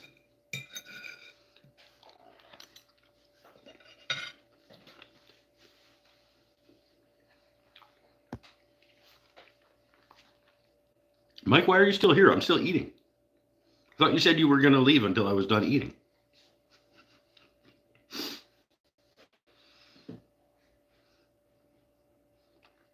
No, it's from the 80s. The Young Ones. Rick Mile, Nigel Planer, I don't know any of these people. Robbie Coltrane. That sounds familiar. Wait. Not because, no. Classic British comedy. Okay, well, the only British comedy that's worth watching maybe not true, but the best British comedy. Yes, I'm going to say yes. The best British comedy show of all time. The science, again, it's not an opinion. This is science. The best British comedy of all time was Fawlty Towers.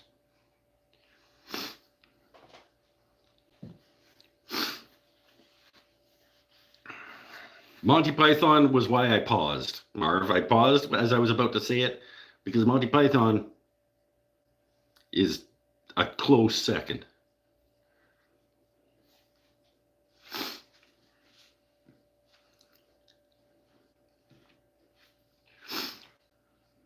Robbie Coltrane was Hagrid in Harry Potter. Oh, okay. I agree with Fawlty Towers. Yeah, it's awesome. It's super funny. It needed to last longer.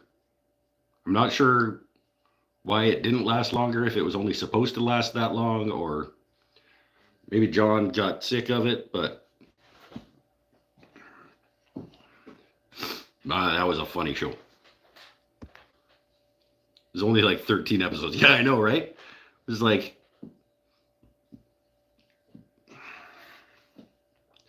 it's too bad. Never seen Fawlty Towers. Got to give it a watch. So good. So good. And you can watch it quick because it's like 2 seasons long or something.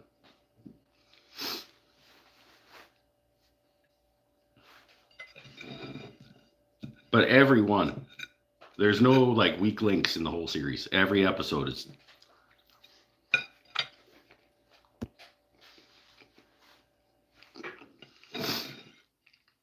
It was on PBS, dude. Like, it was, you could order the DVD box set and get the tote bag and stuff by supporting your local PBS channel. Could probably order it on VHS.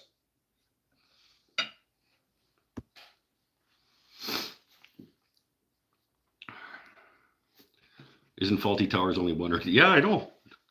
Try to keep up, yo. Maybe there's a delay. Maybe have you pushed your thing to the end? Because that feels like you might be a couple minutes behind. I'm usually only about 20-second delay. Was it only one season? Yeah. I'm pretty sure I did have it on DVD.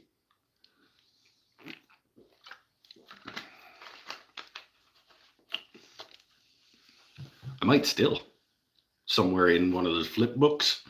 Those DVD flip book things. I might still have one of those around. Fawlty Towers might be in there. I know I had it on VHS at one point.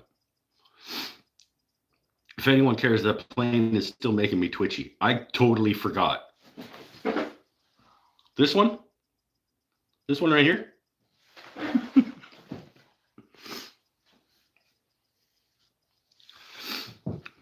UK has nighttime game shows figured out. All right. Big fat quiz show, 8 out of 10 cats. 8 out of 10 cats is the name of a show? Is it about cats? And how most of them do something?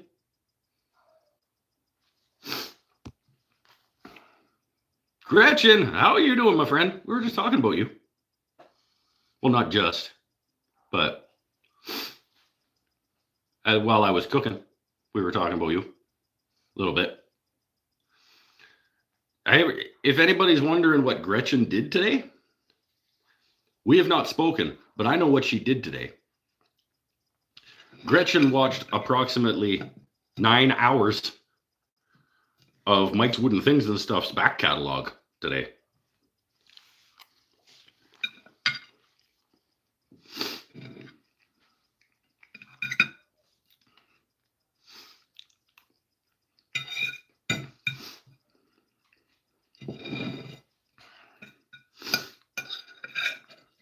How do you know this, I might ask? You might ask.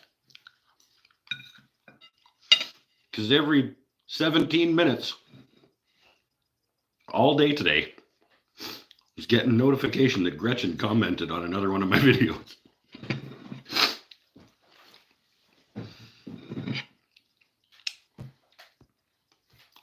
She's so nice. She says such nice things.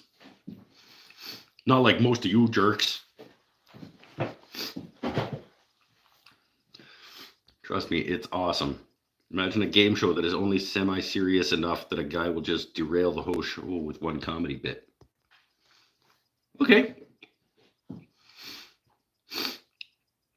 I was fetting to find my favorite project. Trying to find your favorite project. Have you found it? What's your favorite so far? I mean, you have another couple hundred episodes to go through, but so far, you watched at least a dozen today.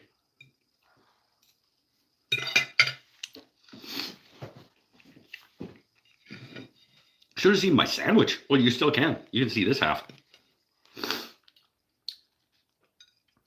Half a pound of bacon, bunch of fried onions, shredded cheddar on an everything bagel.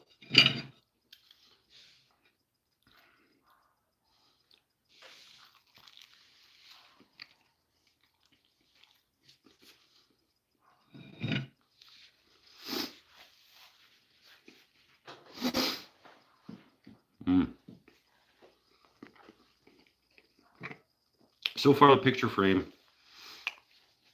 But that feels mean since you swore you'd never do another. I will only not do another picture frame that has glass in it. I just don't.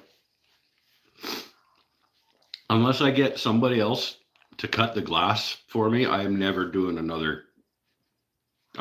another piece of glass that needs to be like accurate. Okay, since I'm having to work, Paul's on the other account. He's at work, so now he's on the work account, which is also called Paul Waldrop.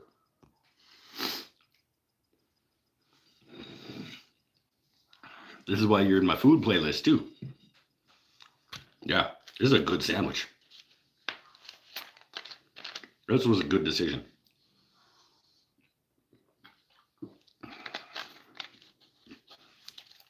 At least you get another like. And they hit the notification bell and buy a mattress in a box. And did not know Paul still worked. You're not retired? He is 50 or older. Yes, he is absolutely 50 or older. He is approximately 113 years old.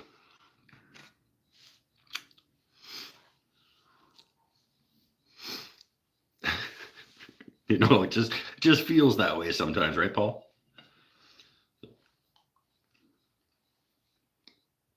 He got an ankle replacement from Bauer.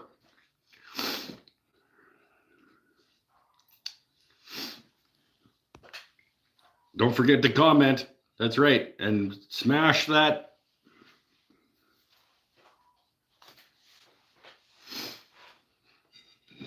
Oh, I got to take a break. I got to finish the last third of that sandwich in a couple minutes.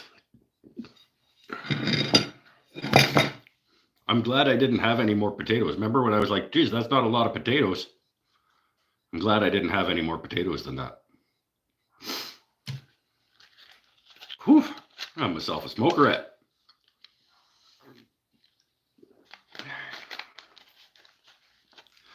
Bad news is I still work harder than most of the 25 to 30-year-old people in my company. Well, that's because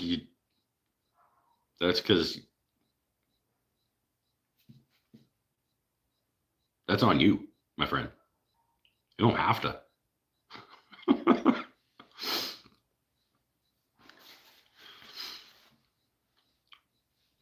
More Telecaster than man. More metal bits almost, I think, at this point. What do you got, Paul? You got a hip? You got a robot hip and a robot knee and a robot ankle.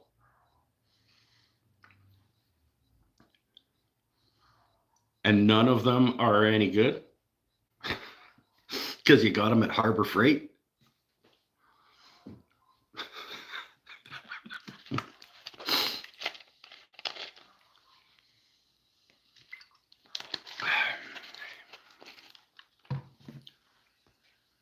My mom went and got her other knee just this past week. She went and had the other knee done. After the stream. Oh, is there a comment button after the stream? Oh, you can't comment? I mean, I guess this is where you comment during the stream, but after the stream, yeah, there's a comment section. There's a guy who uses the comment section sometimes as though he thinks it's live. There's a couple of those guys that show up once in a while, like in the comment section after the stream has happened. I'll get some people commenting like, "Yep, sure is," and stuff like that. Like, and then they'll do a few before they realize that they're not talking during. Like, I can't see what they're saying. No robot knee. 2 robot ankles. Okay, hold on. 2 robot ankles, 1 elbow, and a shoulder. And he's had a half a stomach taken out. And he had the penis enlargement. And he had the hair plugs. And he... I'm just making things up now.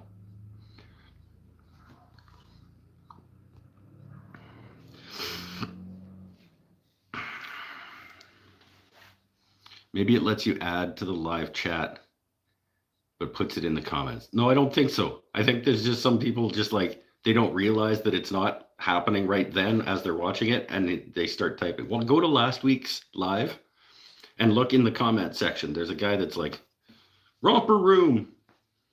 Yep, that's what it is. And he's like, getting into your surgeries now. No, my surgeries, I haven't had a ton. We're distracting him from working harder than young people. Yes. Yeah. Oh, look how hard Paul works, everybody.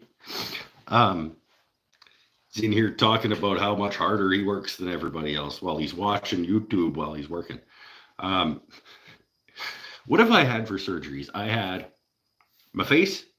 I got drunk and fell down and smashed my face and broke my jaw, and I had a surgery there. I had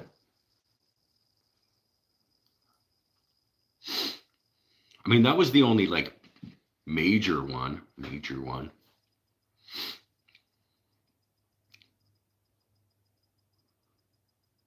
Yeah, I think that's really it.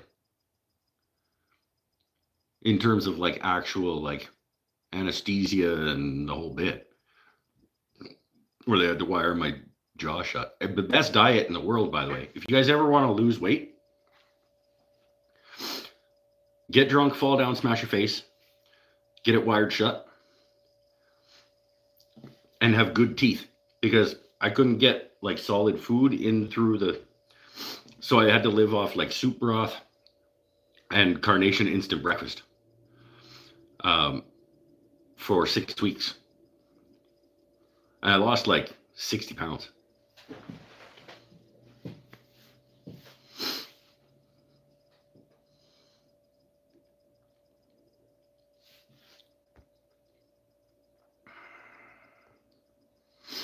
I had a low opinion of a student helper we got at my work. He proved me wrong after a few weeks. It's just people always been lazy people or people at the wrong job. Yeah, and sometimes it's sometimes people look like they're lazy at their job, but I mean, part of it is they might be, but they also might just be not in the right position. Like, that's like, if you're not being challenged by your job, if you're not interested in what it is that you do, obviously you're not gonna naturally want to put that much effort in. And you're just like, oh, just give me my paycheck, I'm gonna do the job, it's fine, and the job will get done. I find most of the time that's probably what's happening when people are just, they look like they're being lazy. It's just that's not the right job for them.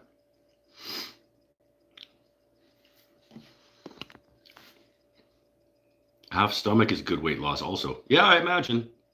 Not being able to eat a decent amount of food.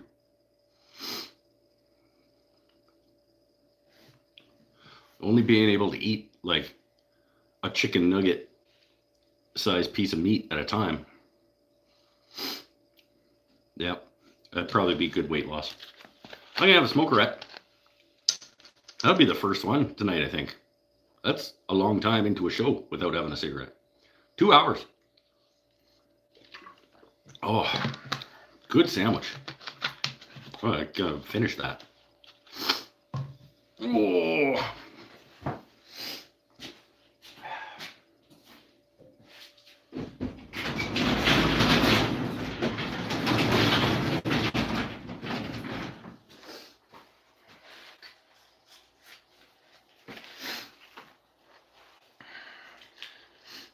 We have one kid, 25 years old. Wait, what? He is a hard-working kid. Treats our clients great. Sweet. Hiring a millennial that fit the stereotype was enlightening to me. Backsies. Gretchen, I see backsies. No backsies are allowed.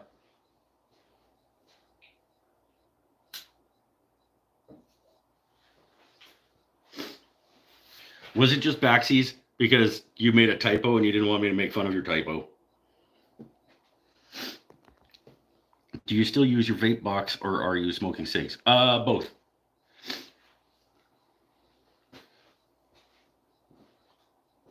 I do vape. I'm trying to do more vape and less cigarette. And I'm kind of stuck in this weird middle ground where it's like the vape isn't overtaking any more of the cigarettes than it has, and it's not enough. Because the theory was eventually the vape would just push the cigarettes out, but it kind of like it started to push some of them out, and then it just kind of got stuck.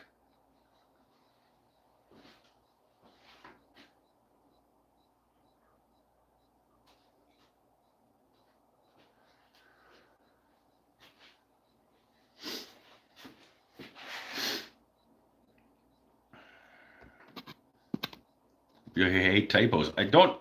They bother me, but they are entertaining for people because I can make fun of them.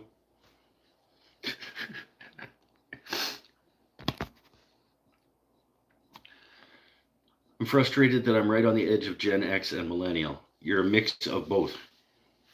I think that's where am I? That's where I am too. Isn't that like 78, 79? Isn't that like right in there? Or am I just purely in? I don't keep track of what I'm in. I think I'm X. No, millennials started in like 90?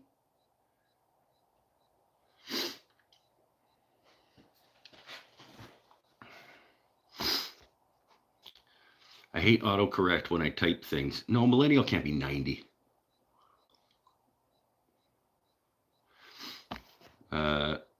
I do not have that big of an interest in ducks.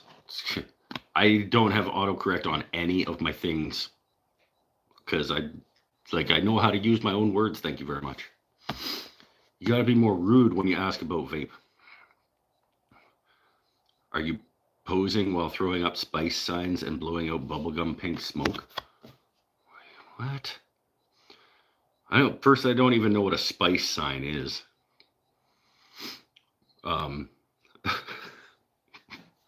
What's a spice sign?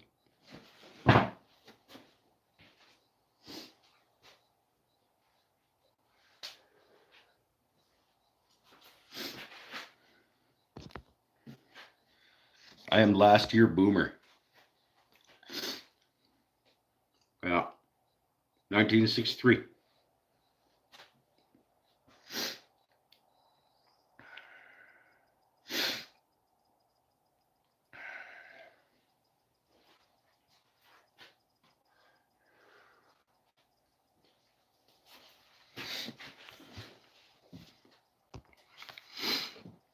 I'm just Gen X 1970. So then I am too, I think. Maybe I'm in that weird middle area like Lake Fearsome.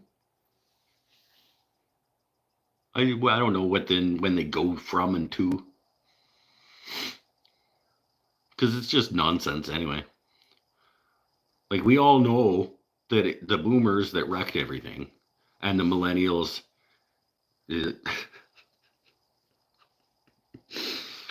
Every generation is shit. They're all garbage in their own way.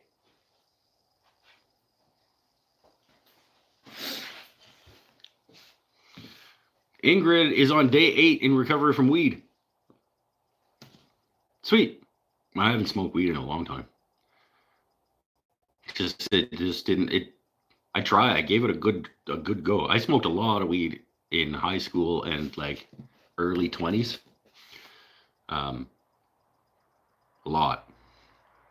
And then I tried to get back into it when it became legal. And I just didn't have it just didn't do it for me.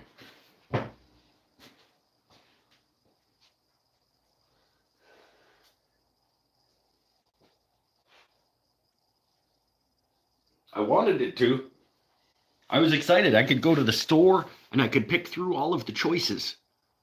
It wasn't just like whatever the weirdo in the apartment complex on the corner had that day. It was like there's a menu and shit. I was like, damn, this is going to be awesome. Yeah.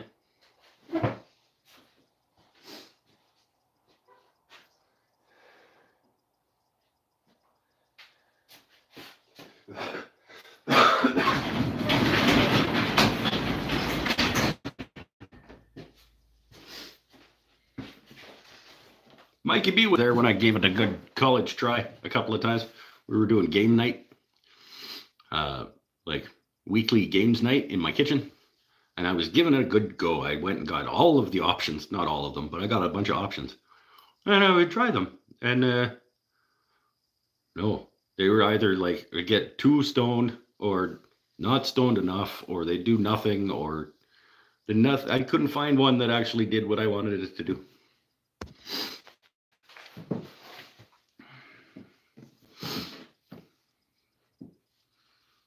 Mike, remember Jelly Bean or Gummy Bears or whatever? With the one that like Mikey B was just having none of it. Like he could just not deal.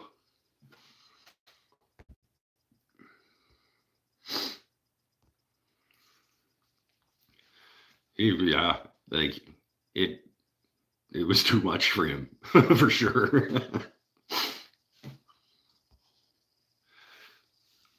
Just give it to me in a sandwich bag behind the Kmart parking lot. Yeah, there you go. The weird guy on the second floor of the apartment complex on the corner that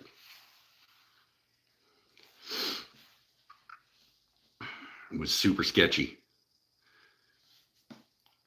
People complaining about other generations being softer goes back to the first recorded history. Yeah, right? It's always the other generation's always terrible. And every generation is terrible in its own way. Because we're people. And people are pretty shit in general, like a lot of them. So Mikey B was there, but he wasn't there, man. I know. I was right beside you.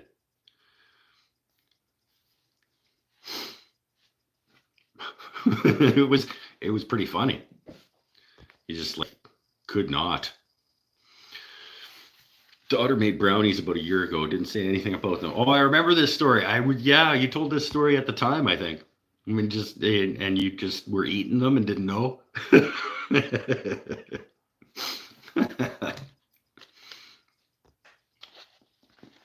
Maybe I could do brownies. I don't know. But I tell you, the smoking of it just didn't click. And I wanted it to, and I tried.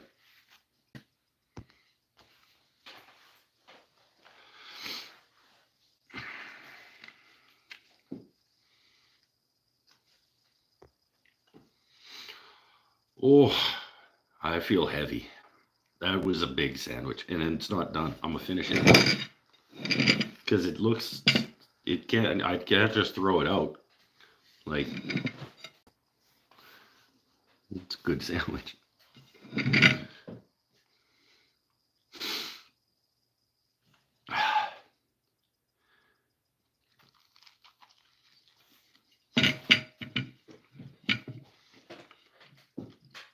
Yeah.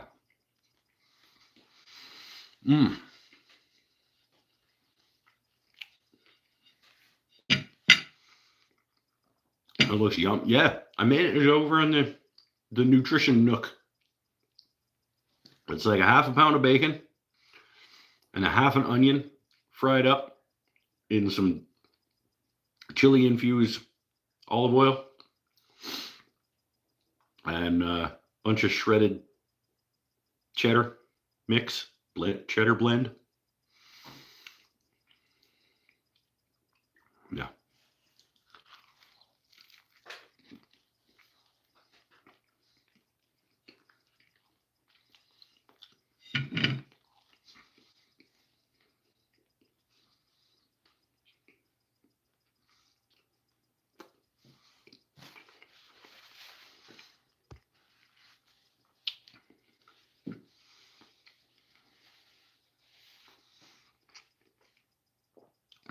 You gonna sell plans for all this food you're making? Yep. I absolutely am gonna sell plans for it.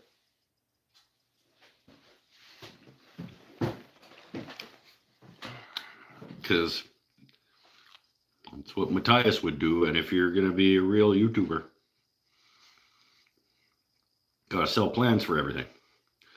So the plans for this sandwich will be available on my website, which I don't have. So I'm going to get a website to put all of my plans on,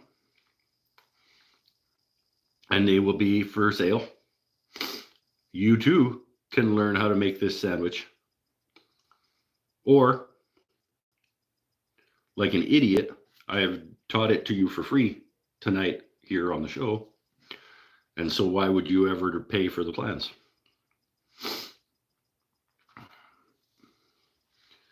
I have a t-shirt that says I only care about bacon and maybe 3 people. I like that shirt a lot. That's a good shirt. Now I know why I have Fiore chili oil on my Walmart list. It's good. I cook basically almost everything in it. All my shop stuff. It's good, and I am almost due for another one, I think. No, I'm only Fiore.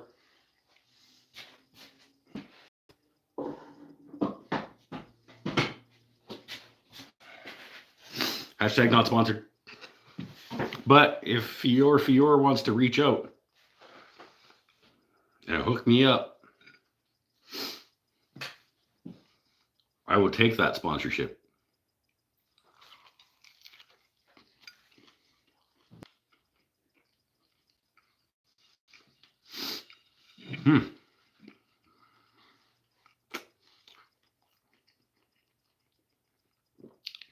So now, tomorrow I have to eat that other half a pound of bacon.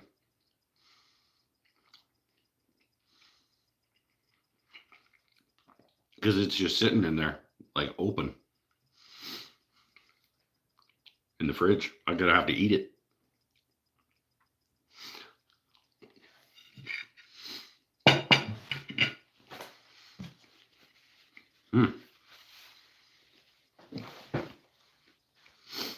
Yep, good sandwich.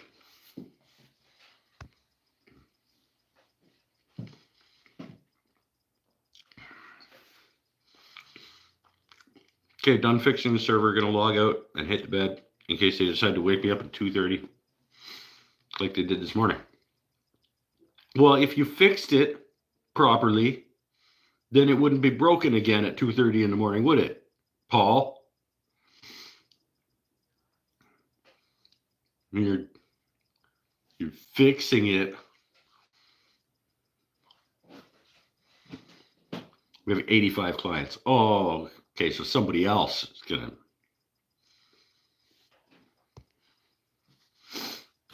All right, see you next week, my friend. I'm probably going to bed pretty quick too. That was a heavy sandwich. And the potatoes and the onions and I do have to wake up not early, But I got to be out here prepping blanks and stuff for turning class in the morning anyway, so that I can get down and do the class setup and everything about noon. So I'll probably be out here at 10. So that's not early. I don't have to go to bed right away, but I should. I would not been sleeping all that well. Last night, for whatever reason, like I couldn't get my feet warm. Like it felt like I just wasn't getting blood flow to my feet. And my feet were, the coldness of my feet was keeping me awake.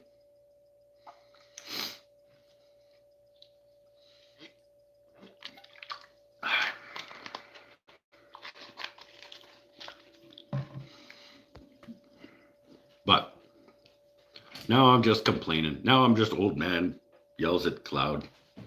My feet are cold and my back hurts. And the young whippersnappers.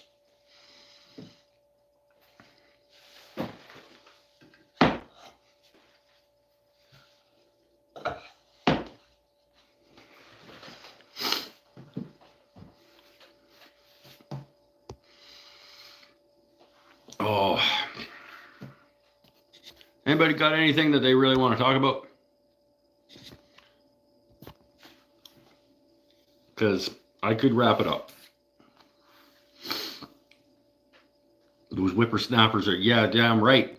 Whippersnappers being all TikTok-y and whatever. How is your snow situation?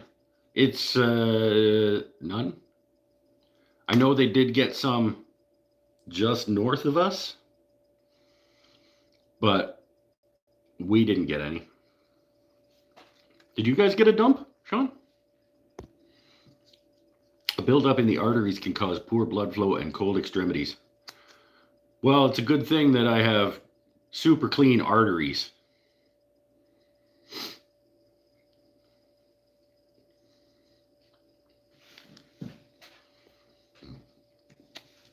I'm a tad concerned about the up eye. I share your concern about the up eye. We got a good dusting, but it melted on impact. Yeah, we'll probably, this is your first winter here, so it's possible / probable that at some point we will get a major dump that will hang around for somewhere between 3 days and a week and a half. But that's about it. Generally, we get one blast like that.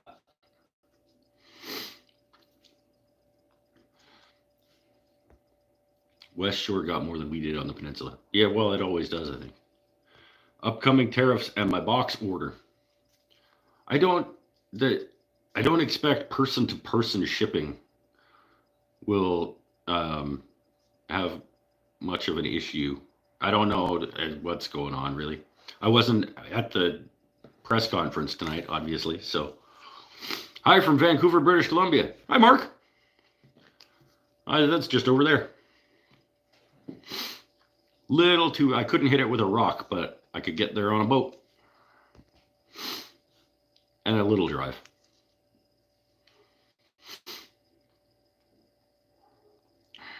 Stop bragging.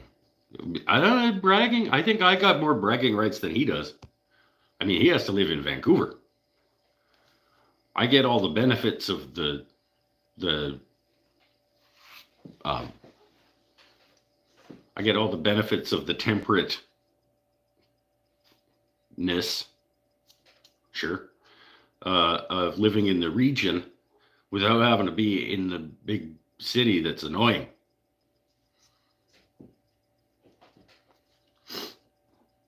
I'm in the Okanagan, Similkameen. That's a nice region too. We got some British Columbians. Marv's up in Caribou. Mikey B's just like 6 blocks over that way. Mark's in Vancouver. Sean's down in Saanich.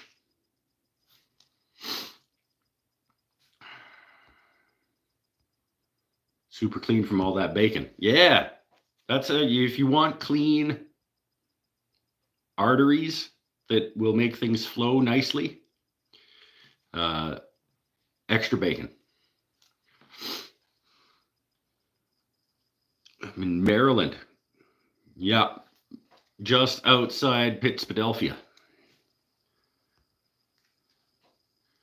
Minus 34 wind chill forecast in the morning. That's awesome. I may have to, but I won't, scrape my windows tomorrow morning.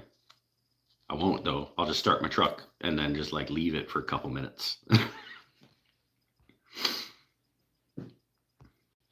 Saanich and Brentwood. That's, yeah, I was right. Gretchen, I saw many posts about people worried too. We are not alone. Some other factors on top will make it worse too. Home building and fires. Oh, you're talking like tariffs and whatnot? Saanich. It bothers me when people call the entire region Victoria. I mean, kind of like when everybody calls Vancouver, like Vancouver is actually not that big. Vancouver is only like this big, but everybody calls like that whole area Vancouver, and like everybody calls that whole area Victoria. Victoria is only like this big. Victoria and like Oak Bay and Colwood and Langford and Highlands and Saanich and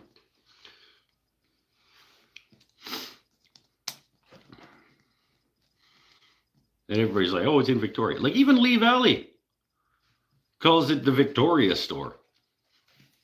It's not.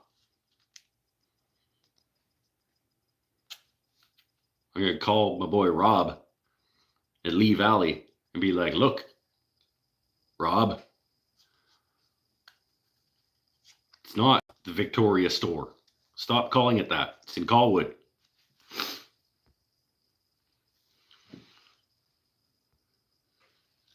Oh, Marv's got the deets. Here we go. Canada will slap 25% tariffs on 30 billion worth of American goods coming into Canada as of Tuesday. Tariffs will then be applied to another 125 billion. It's just these numbers. Just fucking. I don't think people understand how many a billion of anything is. The American imports in 3 weeks' time. Good night, Ingrid. Another day tomorrow. Wasn't sure where you were from exactly, so I was being vague. I'm from Abbotsford. See, you're not from Vancouver then. Mark, fucking liar.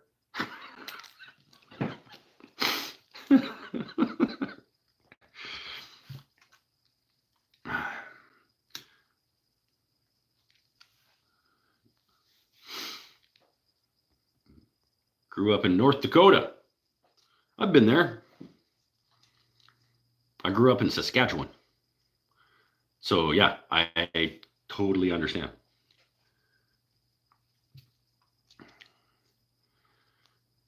I'm in Minnesota 99% of the time, as nothing here is on the Wisconsin side. Farmland to the east, civilization to the west. All right. Gas prices spiking already. Yay! Go gas prices. I love it when gas prices go up because I drive a fucking Nissan Titan.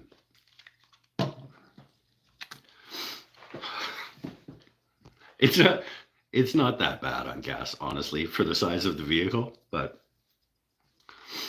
it's not as bad on gas as my 1980 Chrysler Cordoba was, tell you that. But when I was driving the Cordoba, gas was like 60 cents a liter.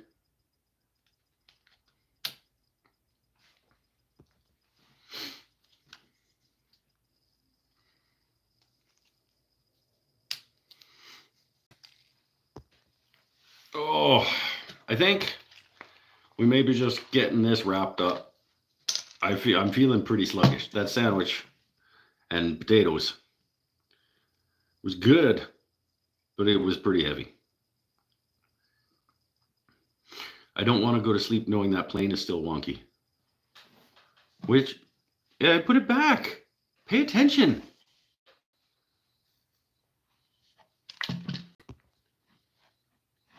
I'll do it again if you're going to be all like half-assing the paying attention.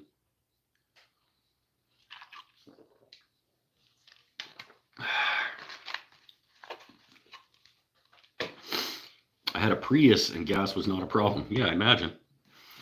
My son totaled the car and driving back to driving a 2004 minivan.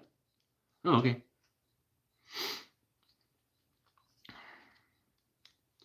What's my parents' caravan? It's gotta be. It's still going good though. It's gotta be 20 years old. And it's still running like a top. Like my parents' maroon Dodge Caravan, it's gotta be like an 02 or an 03 or something. And it's still like it's actually still really nice to drive. Like it's a nice operating vehicle. Translating liters per kilometers to miles per gallon seems impossible right now. But what? Why would you do that? Why translate liters per kilometer to miles per gallon? Just drive where you need to drive and don't drive where you don't need to drive. It doesn't matter. Your car gets however many it gets, and it is what it is. We appreciate it and you. I appreciate you as well, my friend. Good night from Dallas. And good night from Vancouver Island. Miss Merkaba. Lots of new names tonight. I like having new peeps, as long as they're cool. Sometimes there's new peeps, and I'm like, no, I don't know about this one. But I guessed 16 miles per gallon on a Titan. Google says 15. That isn't terrible. Just bad compared to any car. Yeah, I've got a thing that tells me in liters per 100. And it totally depends, but depends on whether I went up the hill to Muircroft or down the hill to work, or how much I was on a highway, or how many lights I had to sit at. And it's not a very reliable thing to tell me whether or not my truck is being fuel efficient. Getting 29 miles per gallon in a Ford Fusion. Marv's probably getting pretty good. What is Marv? What is Gwyneth or whatever you named her?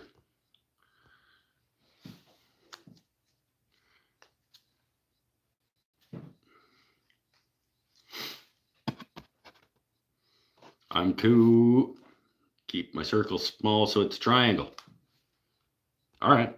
Well, we can. I mean, I like people who are weird, but as long as they're weird in a good way, like me, like I'm weird in some ways, which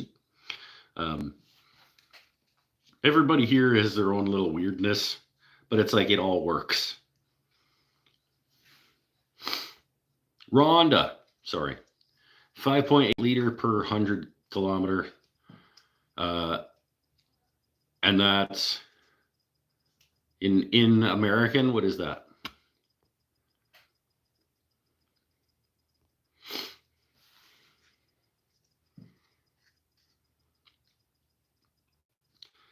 $40. Oh, that sounds pretty good. I feel like most of the time my truck tells me that I'm somewhere around, I would say on average, maybe 17-ish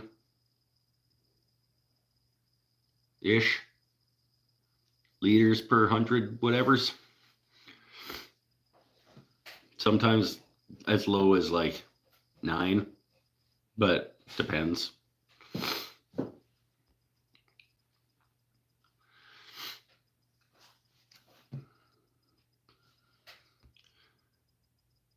Get between 12 and 17 in my Tacoma. Yeah, so we're about the same then. Mike. It feels like I can get up. Like if I just drive like from here to Muircroft up to the Dogwood Hill, when I get out, it's gonna tell me that I was like up in the 20s or something someplace. But before I go, I just wanted to say congrats on almost 6 months sober. Thank you, my friend. Found your channel somehow on YouTube when you posted about quitting. I'm sober too, so maybe that's how your channel was suggested. A lot of people started watching when I smashed my face.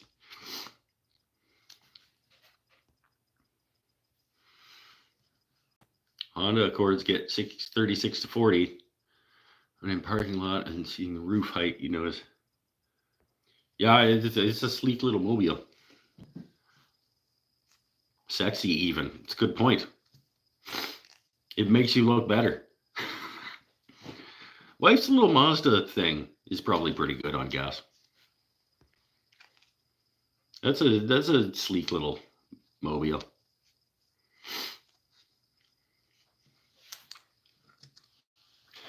What is that? Mazda something. I don't know. I could open the door. What is it?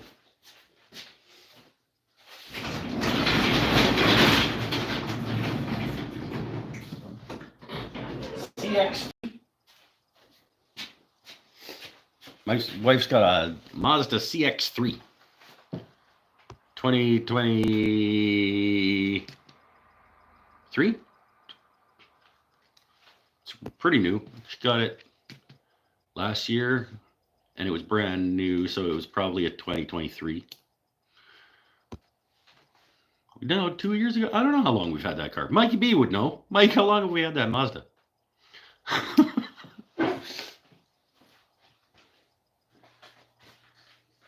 One more smoke, and then I'll go for the night.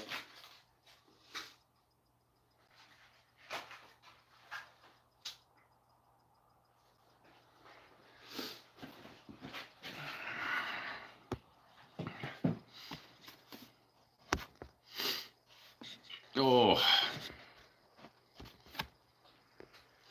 Yeah, and then we'll get it wrapped up. That's 2.5 hours we got to somehow. Well, it took like an hour to make dinner, so.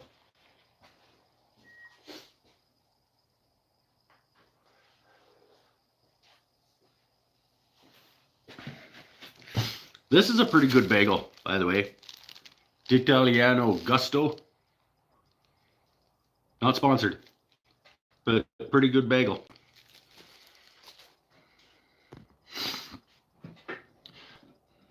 Funny, after hatching those really old vids.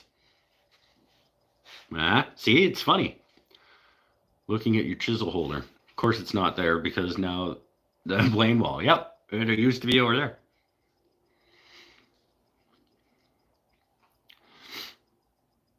Do an hour to make dinner? It was a while. I don't know, maybe not. I cooked the onions for a really long time, and then I cooked the potatoes for a while longer, and then it was probably, yeah, it might have been close to an hour by the time I was actually eating. 2 or 3 years? We've had that 2 or 3 years? What year is it? Do you know? Is it because she got it new? Is it a 22?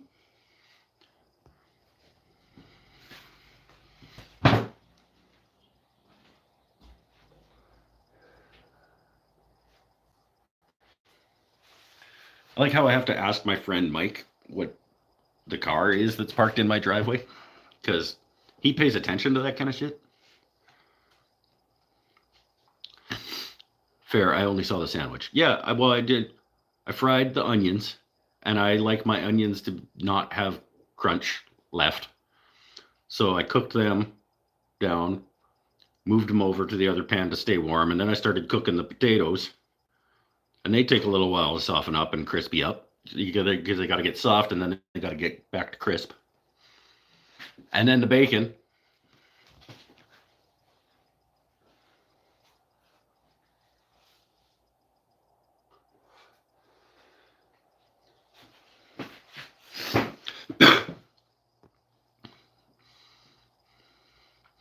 Remember the years when cars had CD players? I still have a CD player in Titan.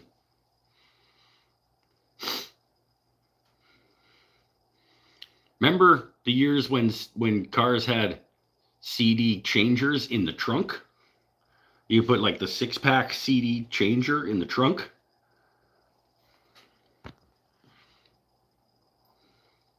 Good night, dude. Have a great rest of your weekend. You too, my friend. We're expecting a bit of snow overnight and tomorrow. Looking forward to taking the kids sledding. I got to teach turning class tomorrow. So hopefully it doesn't dump enough that it keeps my students away and then we have to like reimburse them. I think it's a 22-ish also, Mike.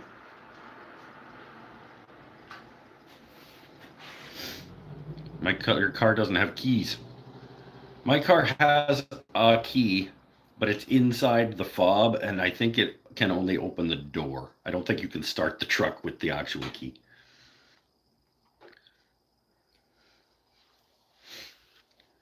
I remember 8-track and cassettes. I remember. Okay, this is a funny story. My 1980 Chrysler Cordoba had an 8-track player in it, and I had a Discman. But I had a CD to tape adapter, and I had a tape to 8-track adapter. So I had the Discman going into the tape adapter that was in the 8-track adapter that went into the 8-track player.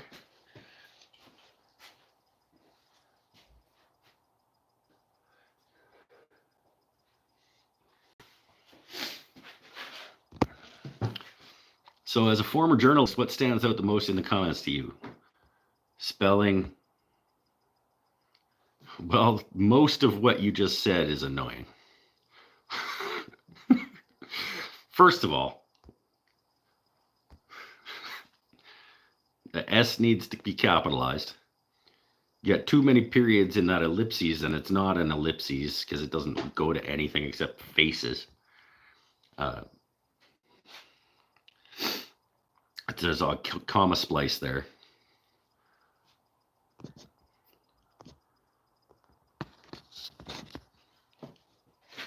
Yes, you can use that key to start the truck. Where does the key go on the inside?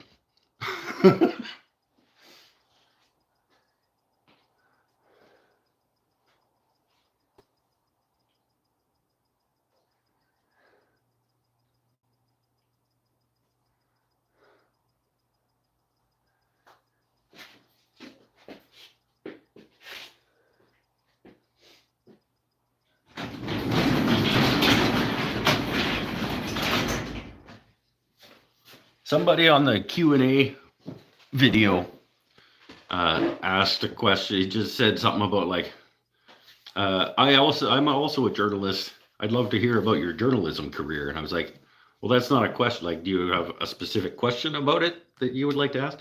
But what he said was that he was in print journalism and he went to radio journalism, and it's easier because instead of saying John Smith, the director of the such and such organization, said this, I can just say officials say. And I was like, you see, that's why we hate you. That's why we hate like audio journalists, because they just like, what officials, first of all, officials can't have said something. Like, did they all say it at the same time in unison? And who are these officials? You tell me who they are and let me hear them say it. Fucking radio journalists, and they're half-assing this.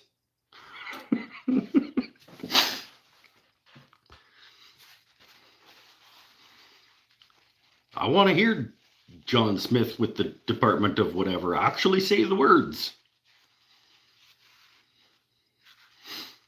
I don't want to hear what your interpretation of his words were. Maybe that's wrong. Maybe that's not actually the journalist's paraphrasing of what some unknown official said. That's half-assing it.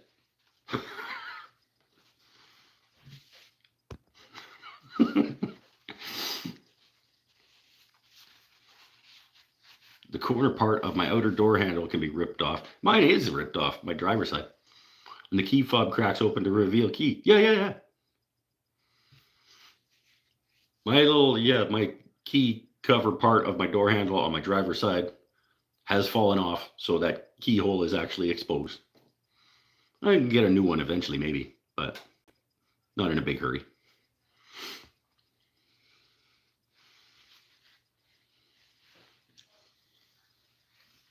Okay, let's wrap it up. Let's wrap it up. 2 hours and 40 minutes. That's lots for tonight.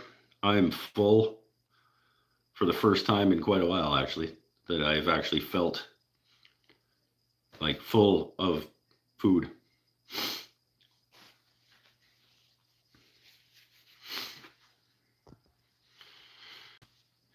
I love how Sony is still technically in court. Still. Sony is still in court still. See, that kind of shit bothers me. For cassette tapes being recordable. What, really? I didn't know that. That's funny.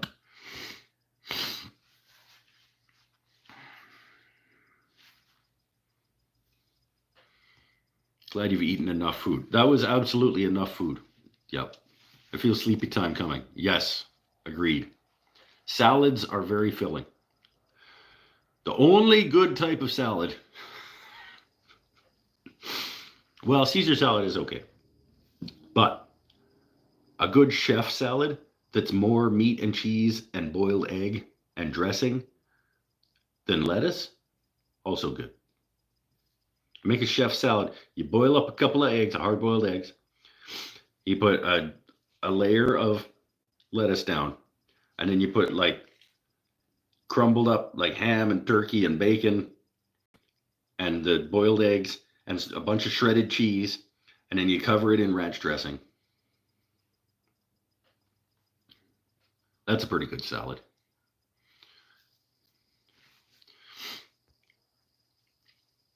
Flying arrow hunting, evening from northern central Ohio. A lot of Ohioites that come to this show. I don't know what it is, but Ohio is pretty popular place to be from in the comment section on this show. And I think we established that it's because Ohio is a fucking terrible place to be. And so because it sucks so much there, you have to take your mind off the fact that you're in Ohio by escaping into the internet, into weird places like this. It's not so bad here. I'm just being funny. I'm sure it's lovely. It's a fun place to make fun of, though. Terrible football teams and football fans. Like the worst football fans. And pretty crappy football teams.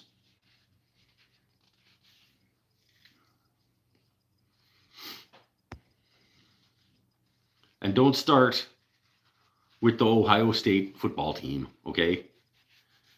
Because they're the worst.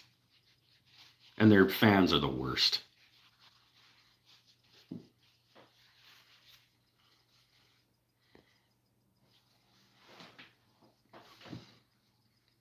I don't know, the Bears never got anywhere either. Yeah, they're not a great football team either, but I can't talk. I'm an Arizona Cardinals fan. Like, I don't have anything that I get to say about good football teams. But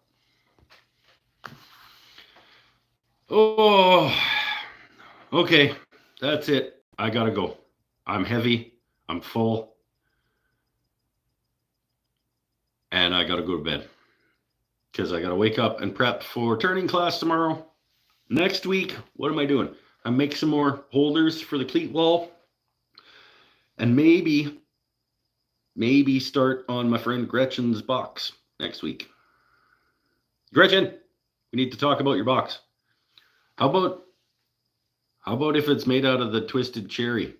Obviously it won't be twisted anymore after I make it into proper wood. But the cherry slabs, the twisted cherry slabs milled up nice and flat as the sort of main wood for the box with maybe some walnut accents.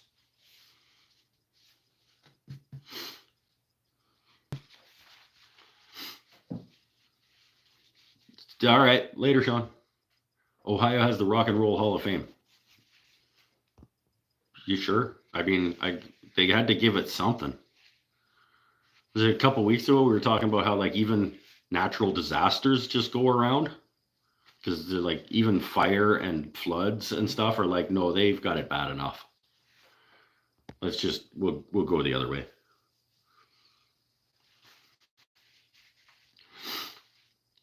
Night, everyone. I watch the TV and fall asleep in 2 minutes, especially if I watch one-way DVD instructions. I never did watch the one-way DVD instructions for the Wolverine thing. Yeah, no, I never did. That would be awesome. Okay. I'll start with that. I'll take a piece of that down and mill it and try to get one that doesn't have too many cracks and things in it. But even if it does, like maybe like accentuating the cracks with some like black epoxy or something. I don't know. You trust me, right? Congrats on the almost 6 months. Yeah. On the 10th. 10 more days. Got to make it 10 more days and it'll be 6 months. And I'm going to celebrate my 6-month sobriety on February 10th by getting just right hammered. No. No. Oh, celebrating my sobriety.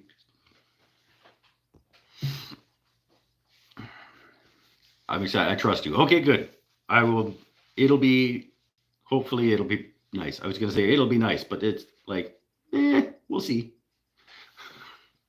If it's not nice, I'll make another one. I'm just kidding, my friend. I'm not going to get hammered on my, I mean, what would be the point? Like at this point,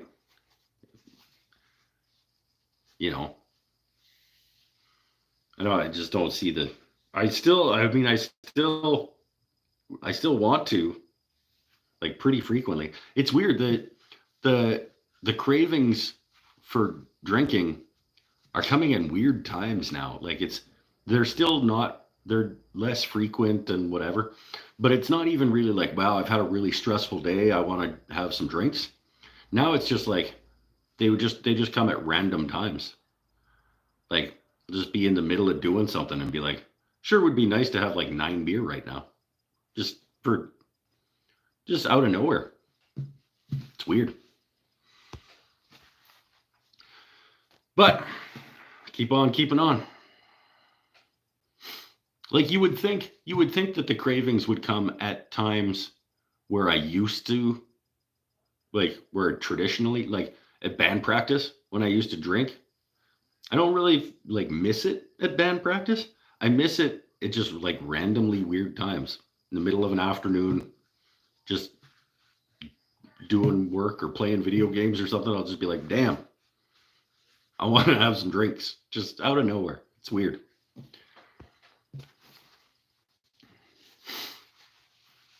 But keep on keeping on. One foot in front of the other, as they say. On to another adventure tomorrow. And then the next day. And then the day after that. Hopefully. But we never know. It's getting grim now. Let's shut it down. Nobody knows what the future holds or how many days you ever have. So be the best person you can be tomorrow and do the best you can do, and recognize that every day the best you can do is going to be a different amount.